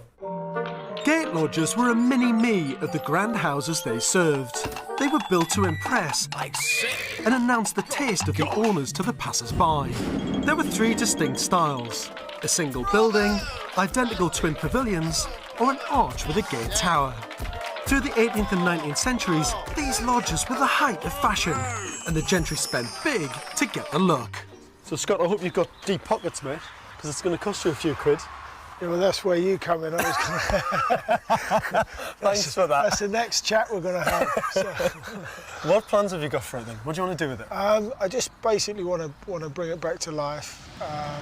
We're looking at extension on the back. So, okay, good. Well, that gives you a fighting chance of getting 4 bedrooms in there, because you look at it now and you just think, God, there's so many small spaces. Yeah, I don't know how you're going to make it work from that point of view. Scott already has a vision of how he wants to bring this glorious building back to life. He plans to rebuild the old lean-to at the back, making it into a kitchen, and further extend with a modern glass box, adding 2 more bedrooms and more living space. And do you imagine this being a very modern addition to the old building? Yeah, ultra modern, yeah. Scott, I think it's brilliant. I think it'd be quite brave. And if you can bring it all together and really make it work between the style, I mean, it'd be fantastic. Yeah. Do you think? Oh, definitely. The new bits have got to be beautiful. Yeah. But you've got to make the old building work for you, because that's where most of the constraints are.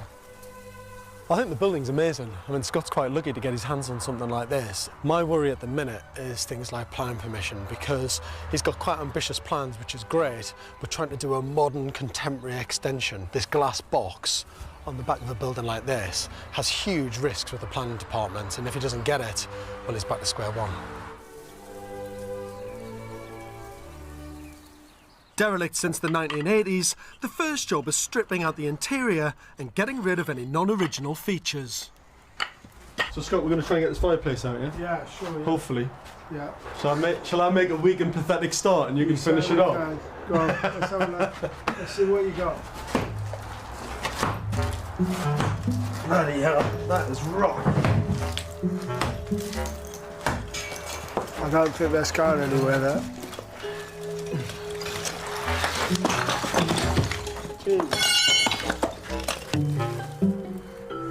I've seen nests and twigs of chimney breasts before, but look at this. That is incredible. If there's any protected species like bats, if you found signs of bat droppings anywhere in the building, you'd have to stop work. Yeah. And you'd stop work, and then they'd get you to they'd get a specialist out to relocate them somewhere else. And if they were a very rare species, they'd have to stay where they were and they wouldn't let you do any work at all. Shocked at that. I mean, that is just unbelievable. This gate lodge is sadly the only remaining building of the once grand Thorrington Hall estate. The grand English country houses were the seats of the elite and built to show everyone the importance and stature of its owner. Bigger was definitely better. With the agricultural depression from the 1870s, the introduction of death duties and the rise in divorce, the 20th century was tough for the landed gentry, and grand estates began to get sold off. World War II caused yet more losses, with the impact of wartime requisitioning. But for the resident troops who caused the decay while staring death in the face, the last thing on their mind was Country House TLC. The troops carved up interiors and whitewashed priceless detailing, but fire, often from discarded fag butts, caused the greatest damage.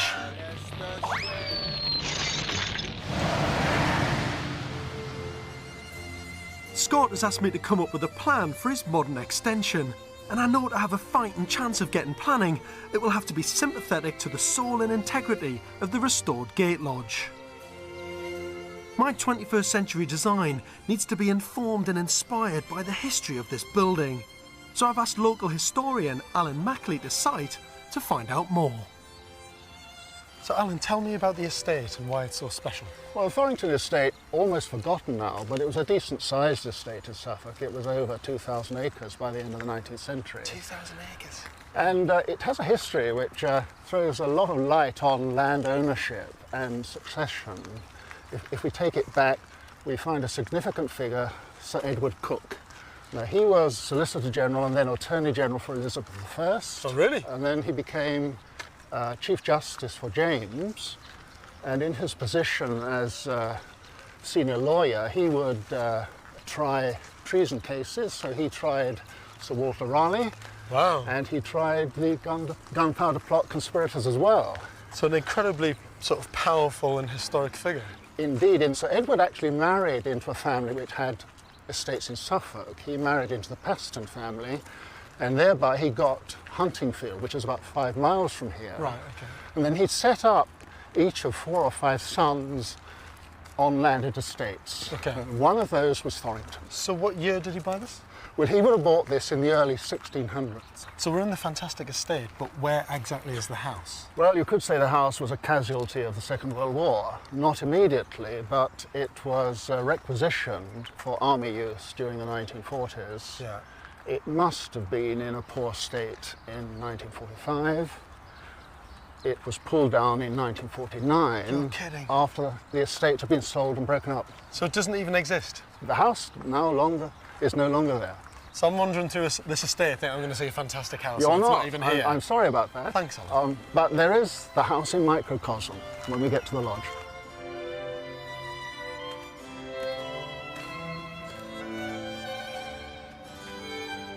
We've got some shots of the gatehouse in its prime, and very spick and span indeed. It looks fantastic, doesn't it? Yes, it's a lovely little structure. That is immaculate. The other pictures are rather sad because they show, in this case, the great Greek temple portico crashing to the ground as the place was demolished in 1949. I mean, that is literally the top of the portico coming down. It is, It's yes. the moment that it's falling, and you've got a guy there with his cap on just watching it. We can look at pictures of houses being pulled down with some regret, with some shock, but that was not the attitude of the people who saw it happening in the 1940s and 50s. And it wasn't until people were conscious of just how many houses were lost in the 1940s and 1950s that it was realised, well, this symbol of national heritage is going fast. Something like 1,000 of the 5,000 country houses in the nation were knocked down at this time. That's terrible, isn't it, as well?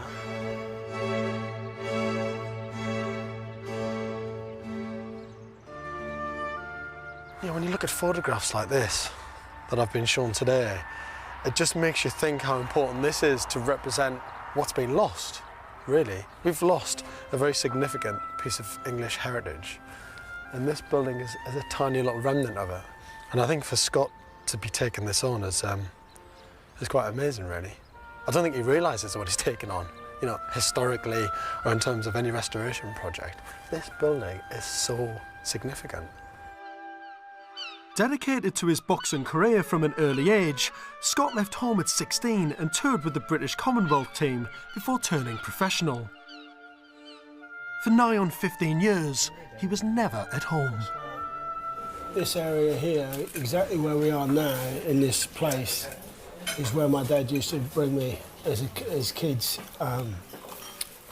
Me and my sisters used to come here crabbing and walking along the river. But the one thing we haven't done yet is go fishing, so we were going to go today. We wait till the summer But the weather's not good enough yet. So I've only fished with probably 2 people in my whole life, and my dad's one of them, and one of my very close boxing pals is another. We've got another 40 years of fishing and everything yet, haven't we? Aye.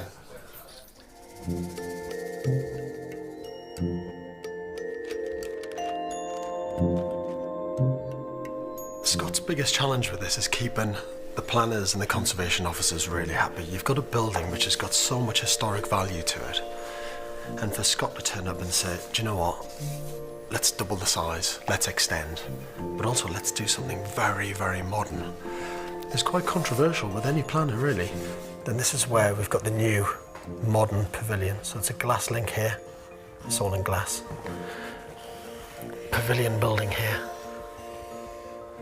Staircase to get you up to the first floor. This is a 2-storey structure. To be honest, I come across contradictions all the time. You know, English Heritage have recently just changed their policy that something that's an extension on an old building should reflect the 21st century. We are building for today. We're not harking back to the past. And then this kind of courtyard space in between. Because I think, personally, a 21st century modern extension on this building will bring the old gate lodge back to life. I think doing a pastiche neo-Georgian design just isn't the right way to go. So I think the combination of new extension, really keeping the scale and the proportion of the building respectful to the old gate lodge should make everybody happy. 21st century building, beautiful location, the tension between the 2 styles working really well. Should really bring this building back to life.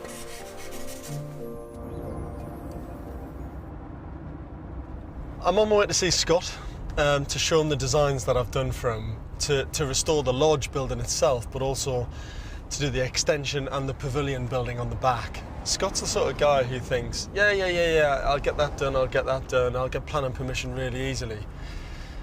No way, it doesn't work like that on buildings like this. It takes a long time.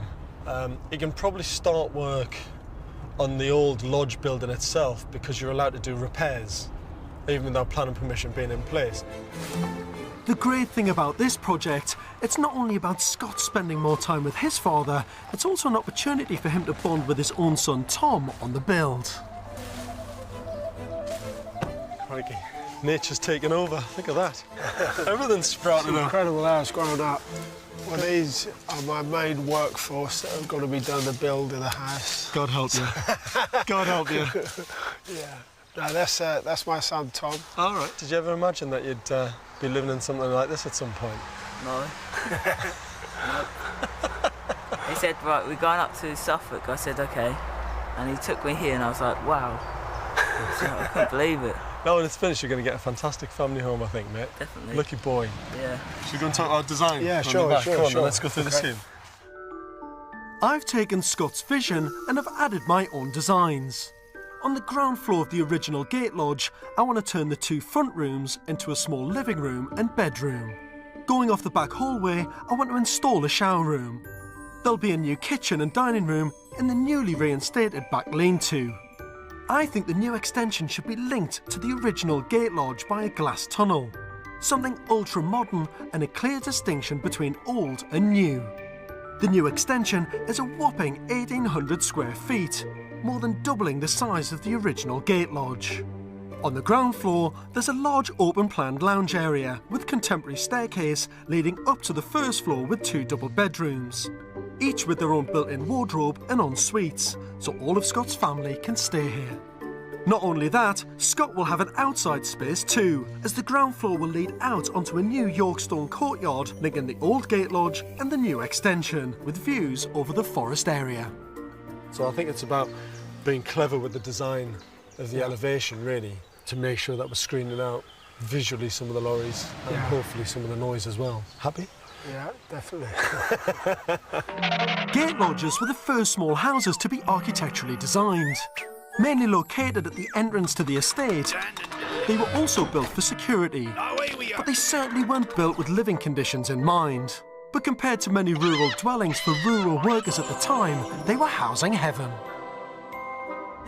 Of course, like the stately homes to which they were attached, gate lodges are to be found up and down the country, though London is home to possibly the most famous of them all. Gate lodges are just wonderful buildings, and there's just so many of them around. I think people don't realise, but the most famous one is actually Marble Arch. It's just here, we're just passing it now. I mean, that used to be the gate lodge to Buckingham Palace. It's quite fantastic, really. And with gate lodges, they're such important buildings to a park or to a country estate that they're really, really well looked after. So you get nice landscaping out the front of them.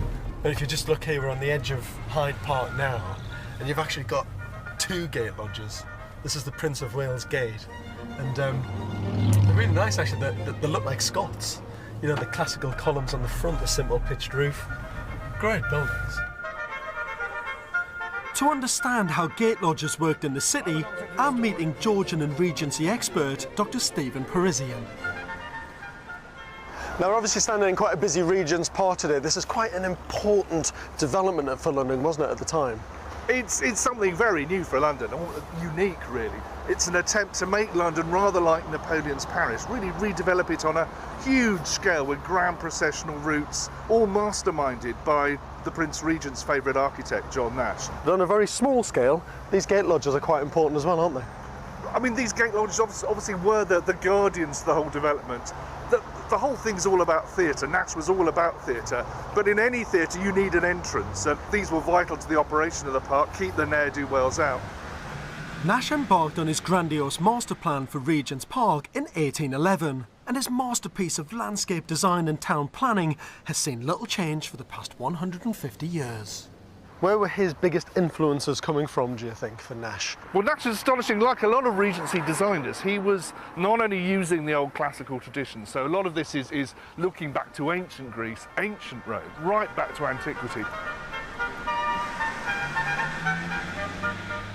This lodge is just fantastic. I love it. It seems to be so kind of decorative and over the top. These amazing, huge brackets of scroll, if you like, and then the figurine and statue beneath. It's amazing, isn't it? At the same time, this lodge is all about not just setting a tone and terminating a view, but about security, quite key issues, certainly for the people who are buying the houses here. So, to the grimy old Londoners outside, it does mean, you know, don't come in here, be careful, that, you know, there are security staff, as we say today, in here. So, it's a marvellous building that says all sorts of things at the same time. It's like a very beautiful, romantic and picturesque alarm system. It is, exactly. Should have a flashing blue light on the top. What did the guy who sat in the gate lodge actually do from day to day? His role really would have been to safeguard the development, to check who's going in and out. Because after all, London was a patchwork of different areas, not very far away. We've got St Giles, where you've got all the criminals, the prostitutes, the gin drinking. Remember 1819, the date of our lodge, that's the time of the Peterloo massacre, where normal people were agitating in favour of parliamentary reform and were mown down by the yeomanry. There's still lots of riots in London. So the idea of the lodge keeper is to keep those rioters out, keep people from coming in at times of great agitation and just throwing stones at the windows. Stephen, tell me the difference between the urban lodge and the country lodge, because obviously Thorrington Lodge that I'm dealing with is very much a country lodge building. The idea of lodges at places like Regent's Park is to some extent to give the idea that you are in a country estate, particularly when it's juxtaposed with great terraces like this that look like a whopping great country house. Just perhaps, again, preserve that gentle illusion that you are in the middle of the countryside and this is a great noble's palace.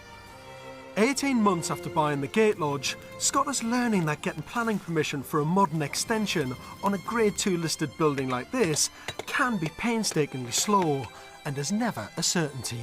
There are endless boxes to tick and conservation details to get right. But being the fighter that he is, he's trying not to lose heart and is moving ahead with restoring the gate lodge, as that requires no planning. He's made a good start actually, all the scaffolding up, stripped off all the outside, and it looks like, judging by this green tarpaulin, that he's taken the roof off as well, which is brilliant. It's quite exciting. Oh, this is great actually. It's really weird coming in when the spaces like this, because now that all the tiles have been taken off the roof and the tarpaulin's on there, you can see all the timbers, and now you get a sense of what the space is really like. This is the extension that you couldn't really walk into properly before. The floors were so rotten it was in a right state. If Scott does not get planning for his new extension, the whole project will fall on its face. And with no room for his family to stay, it could just become an expensive romantic dream. And with time on his hands, Scott's also beginning to tinker with my design. Changed my mind on the boarding that we were going to clad.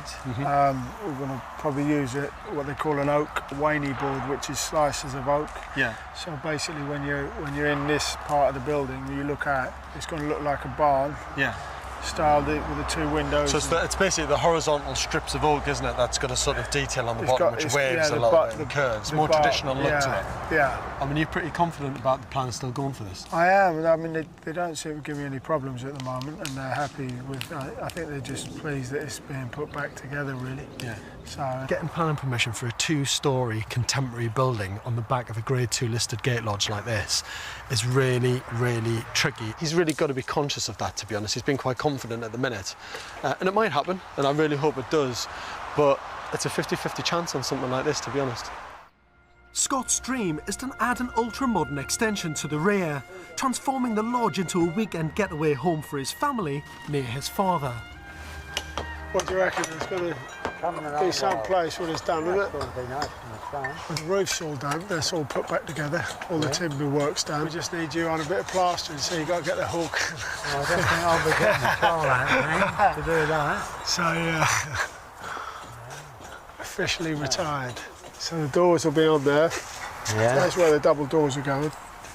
Yeah. Kind of a sitting room there. Yeah. So well, it's going to be wonderful having him here, you know, because we don't see too much of each other. And if he do, that's a sort of a quick one night, you know, stay and gone, because he's so busy. We might get a chance to go out on the Fulby Broad again. Fishing. In the rowboat. Fishing on the rowboat, yeah. I love him dearly, and we're going to spend some good times talking. Yeah, right, son. Doing a few things, so I'll keep on top with him.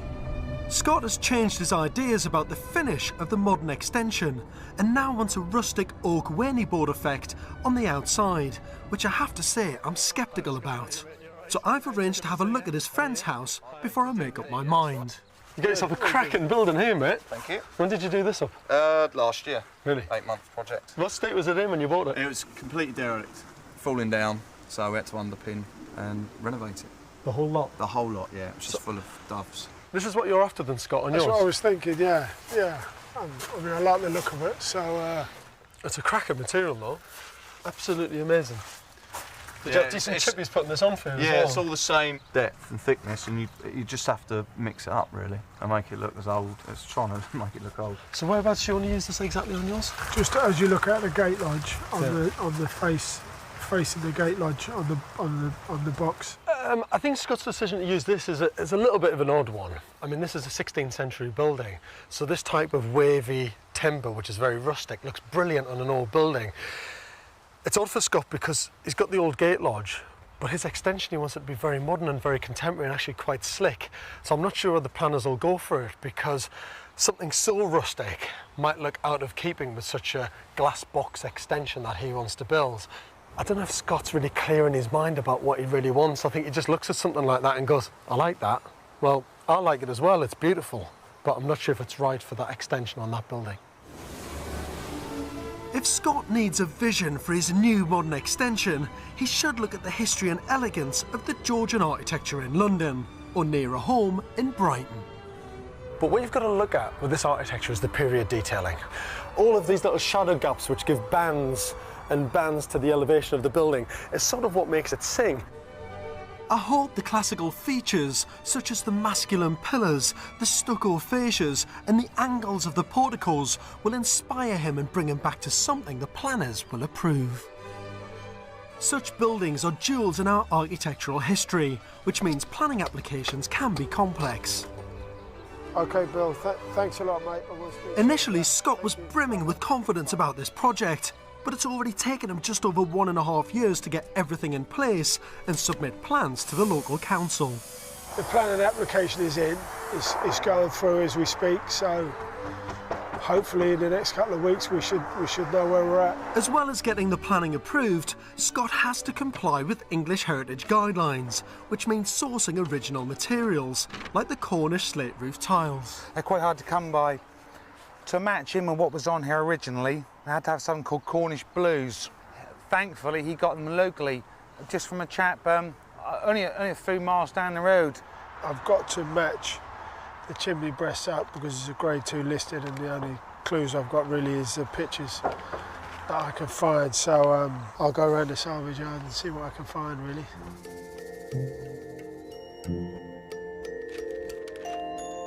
It's a really interesting debate to have about what you can do with these buildings. You know, is it a modern extension, or is it something that should be traditional, something that's very much in keeping? With planners and historic trusts, you've got to be very diplomatic, you've got to be very sensitive and gentle with these buildings, and Scott being the fighter that he is, I'm not sure he works like that. You can't just throw a few left hooks to win the battle.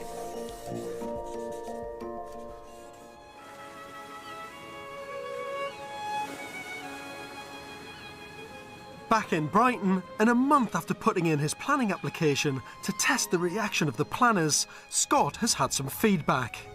I'm intrigued to see their response to Scott's alterations to my plans with the oak Waney board. So basically, I was looking at doing this wall in the Waney board. They wasn't keen on the idea at all. They weren't keen on it? No, they don't want to go with that. Because why is that then? Well, they think they were trying to make a new building look old, and that's not what it's about. That's the old building, that's the new building, so they want it to look what it is, basically brand new. So they want to clearly say, right, that's grade 2, that's the old original, everything that's absolutely new needs to look contemporary and slick, and not like some vernacular wavy timber board. Yeah.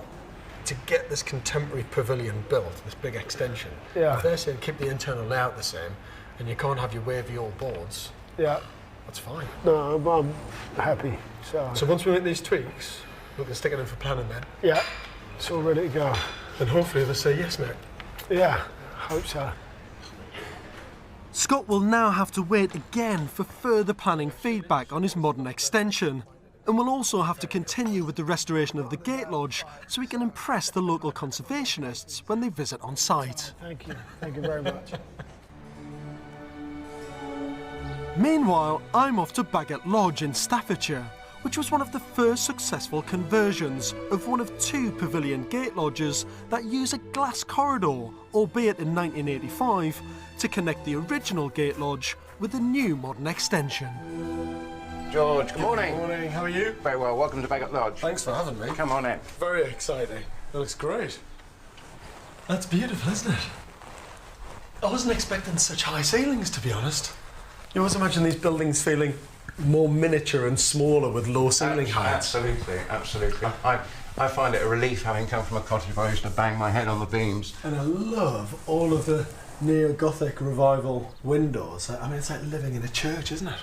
I've often compared it to living in a chapel, actually, yeah. Stephen, I've got this book, which is amazing, actually. It's the kind of single Bible of gate lodges. And it's got a huge collection of gate lodges from all over Britain. But in pride of place, right at the very beginning, there's yours. Now that I haven't seen. The comment in here is that it's actually one of the best, well-extended lodges in Britain. It is actually a very good space to live in. So does it work in a kind of 21st century sense? It works so well. Stephen, let's just have a look at this glass link, because architecturally this is quite significant, isn't it? It's the kind of gap between the old in the new. Yeah. And it seems to work quite well. I mean, I know it's of a particular style. It's not the sort of minimal glass box because it was built in the 1980s, but it does its job brilliantly, I think. I think it does its job absolutely superbly, because you would not think that this was 85. It complements the lodge. Yeah. The use of glass, of course, gives you a fantastic view out of both sides of the room. Yeah. As I understand it, the two lodges were derelict up until the mid-80s. Who knows, they might not have been here without the work that was done. Yeah. If they cannot be given a real modern use, they just crumble and fall apart. They go. And they go. They're lost. Yeah. So I think the council, in some ways, as red hot as they might have been on this, have still been very forward thinking. They were doing their job and doing it well. Like anything else, building technologies improve and planning policies continually change. But this remains a great example of how a derelict building can be brought back to life, and why when restoration is done properly, it can work for everyone. I'm so happy that this old, beautiful gate lodge has been saved. It was derelict for years and could have easily been lost. But the only reason it has been saved is because of a forward-thinking local planning department. If they were going down the route of preservation only, it would have gone. The fact that conservation and allowing it to be extended and giving it a new lease of life means this building has a real purpose to it now. The extension itself, I think, has very clear architectural principles, because there's a clean break between the old and the new, and that's what any planning officer is going to be looking for today with any restoration project. The extension itself is a kind of odd one. It's really weird because planning policies change so much. They've gone for something which kind of copies a bit of a pastiche of the old structure, but it's done in new brickwork rather than in stone, which I'm not a huge fan of. But things have moved on. English heritage and conservation bodies now want new extensions to look distinctly 21st century, with a clean break and a brand new modern extension to an old building. 6 months later, and in true fighting style, Scott has steamed ahead, and the gate lodge is beginning to look like an architectural gem. Today, the local conservation officer is visiting site. He's here to inspect the quality of Scott's restoration of the gate lodge. His impressions will be key in determining whether or not he recommends that Scott gets planning for the proposed modern extension. So that's a lime rendered panel in there That's as all well, lime rendered, yeah, everything's lime rendered, and then we're going to give it a lime wash off. Oh, I see. And then obviously decide on what colours to go with, but that's all going to be done in lime wash. So. Excellent. In terms of this building, it's very much to do with its classical architecture. The columns, the porticos, the proportions of the windows, original features that the building still retains. It's really good in conservation terms to get the building restored, but also back in use. That's the best way to conserve a building. This is called ashlaring because it imitates the effect of dressed stonework, which is called ashlar. So, although it's a brick building, the idea was to make it look as if it was built of stone, which was more expensive. So it's a bit of trickery, if you like, but I think it's good to see that back in place. We think they cooked here on this. This was a cooker. Yeah, there's a lot of smoke in there, isn't there? It's got the metal in the chimney as well, which we sussed out. I think it's on the back wall where they used to hang. Yeah. So they used to hang the cooking pots. Well, presumably this sort of ended up becoming like a tenant farmer's cottage. So, they would have just used it for everything all in one room. No, I think in respect of the work you've done on the listed building, I think that's been a tremendous job. So well done. Thank you. Yes. But the most important thing for Scott is his planning application. If he doesn't have success with that, the family won't be able to come and stay, and the whole thing will become a very expensive folly. If it all got turned sour and I don't get the planning, then I don't know. I'm not even thinking about it because I don't want to think about it, because at the end of the day, as far as I'm concerned, I'm getting it. But, if I don't get it, obviously, I haven't even planned for that, so that'll probably destroy me and it'll end up, I don't know what'll happen. 2 years ago, it looked like this. And today, although I don't know if he will get planning, we're celebrating the restoration of this Georgian gem and toasting Scott for saving it for future generations.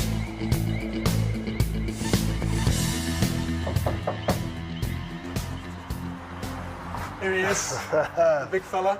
Hi, George. Good to see you. How's things? Okay, yeah. You well? Yeah. It's been a very while. well. Yeah. And you must be Nice nice to meet you. Yeah, You well? lovely. How's things? Yes. Come on out and have a look at this building, because I think this building's probably never looked this good. I'm pleased with the way it looks. It does look good. So. And the conservation officer was happy. Yeah, He's kind of, yeah. he thinks you're a bit of a restoration hero, I think. You reckon the standard and quality of what you've done here is perfect. Shall we go inside and have a look? Yeah, definitely. Come on. Go on, Dad, you go first. So you're not quite there, Scott? I never foresee it taking this long. I mean, I can't actually believe how long it's taken, but, you know, I mean, it's the nature of the build, I suppose, really, and Are those windows brand new, or are they well, we gave them the old ones, and they were too far gone, the old ones, so they basically copied them, but it's got all safety glass in there. This has done a brilliant job. Yeah. Fantastic, actually. I think that's a sign of a good restoration, really, when you can't quite tell the difference about whether something's brand new or old. Yeah. They've got all the period features and details spot on. Yeah. And I remember the fireplace behind us, remember? Knocking the life out of that? Yeah. And there was like about 45 birds' nests up there coming out, wasn't there? Which is such a fire hazard. Yeah. And actually that now, when that's all finished and done, would be a beautiful feature in the rest of the room. Yeah, it's got to have a nice log burner in there, so that'd be beautiful.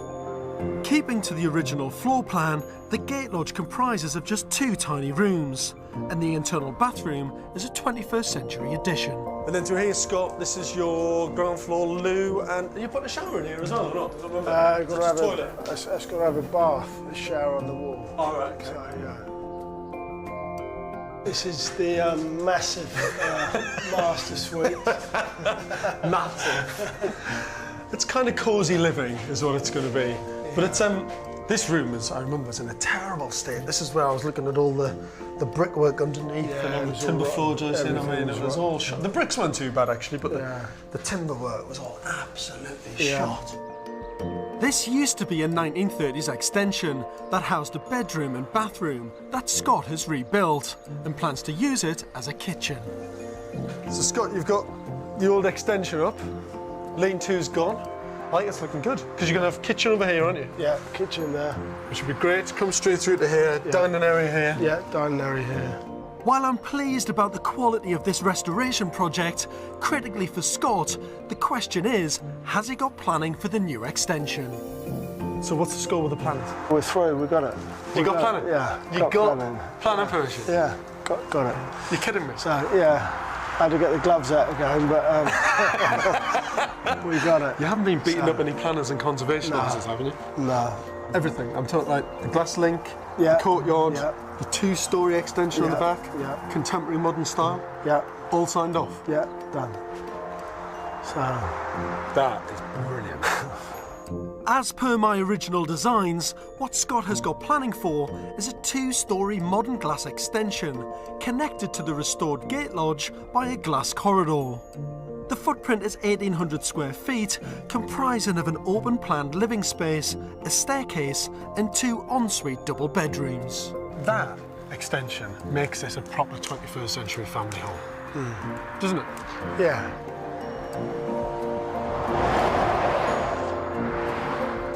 That's the only downside. Yeah. That for me is the only downside. Yeah. But when you buy a gate lodge, you're gonna buy passing traffic. You know, you can't get away from that. That's why it's there. Yeah, but I never saw that. The only thing I was interested in was that, and breathing life into it. I think it's time for a little celebration. Yeah. Happy days. So a very good restoration project, a great planning decision, but actually to you spending more time with Dad. Definitely. Yeah, wonderful. Definitely. Yeah, it'd be wonderful, wouldn't it? Of course it is, yeah. Very good. That's what it's all about. Let's get you this. Very Thorrington nice. Gate Lodge. And it's basically tracked your journey over the last 1.5 to 2 years. But this is the timeline all the way from 1247 all the way through the history of the estate. And then 2007, Scott Welsh becomes the new custodian of Thorrington Gate Lodge. Then I'm hoping I can come back in a year or two's time and we can have another one of these. Yeah, definitely. That has the finished building at the back as well. That's for you. Brilliant. For you and your dad. You can keep that, the two of you. Have a look. So Malcolm, are you proud of him? Proud? Like you say, I am. I think he's done a really wonderful job, considering this. I know he's been in building, but he's never attempted anything like this. I think that's the greatest thing he's ever done. It's really wonderful. Listen, stop, guys, because there's too. If a little tear comes out the. Listen, there's too much for me. Yeah, wonderful. No, it's been an experience doing it, so I've enjoyed it very much. So thanks again. Super. Thank you. I tell you. This Georgian gate lodge was built as an architectural statement about the grandeur that awaited visitors at the end of this long drive. But whereas the main house was a giant Ionic order, the lodge itself is classically Tuscan, a very strong, masculine style of architecture that in so many ways typifies Scott. Now, Scott himself has had all the bureaucracy and planning battles you could ever possibly imagine, but like the true fighter he is, has remained focused, calm, cool and collected through the entire process. And thankfully, he's come out on top. I can't wait to come back and see the finished building with the finished modern extension. And if Scott gives the new build the care, love and attention that he has of the old building, I've got no doubt it's going to be a great success. This home now is a very special place, somewhere that Scott can relive his past, but also create new memories.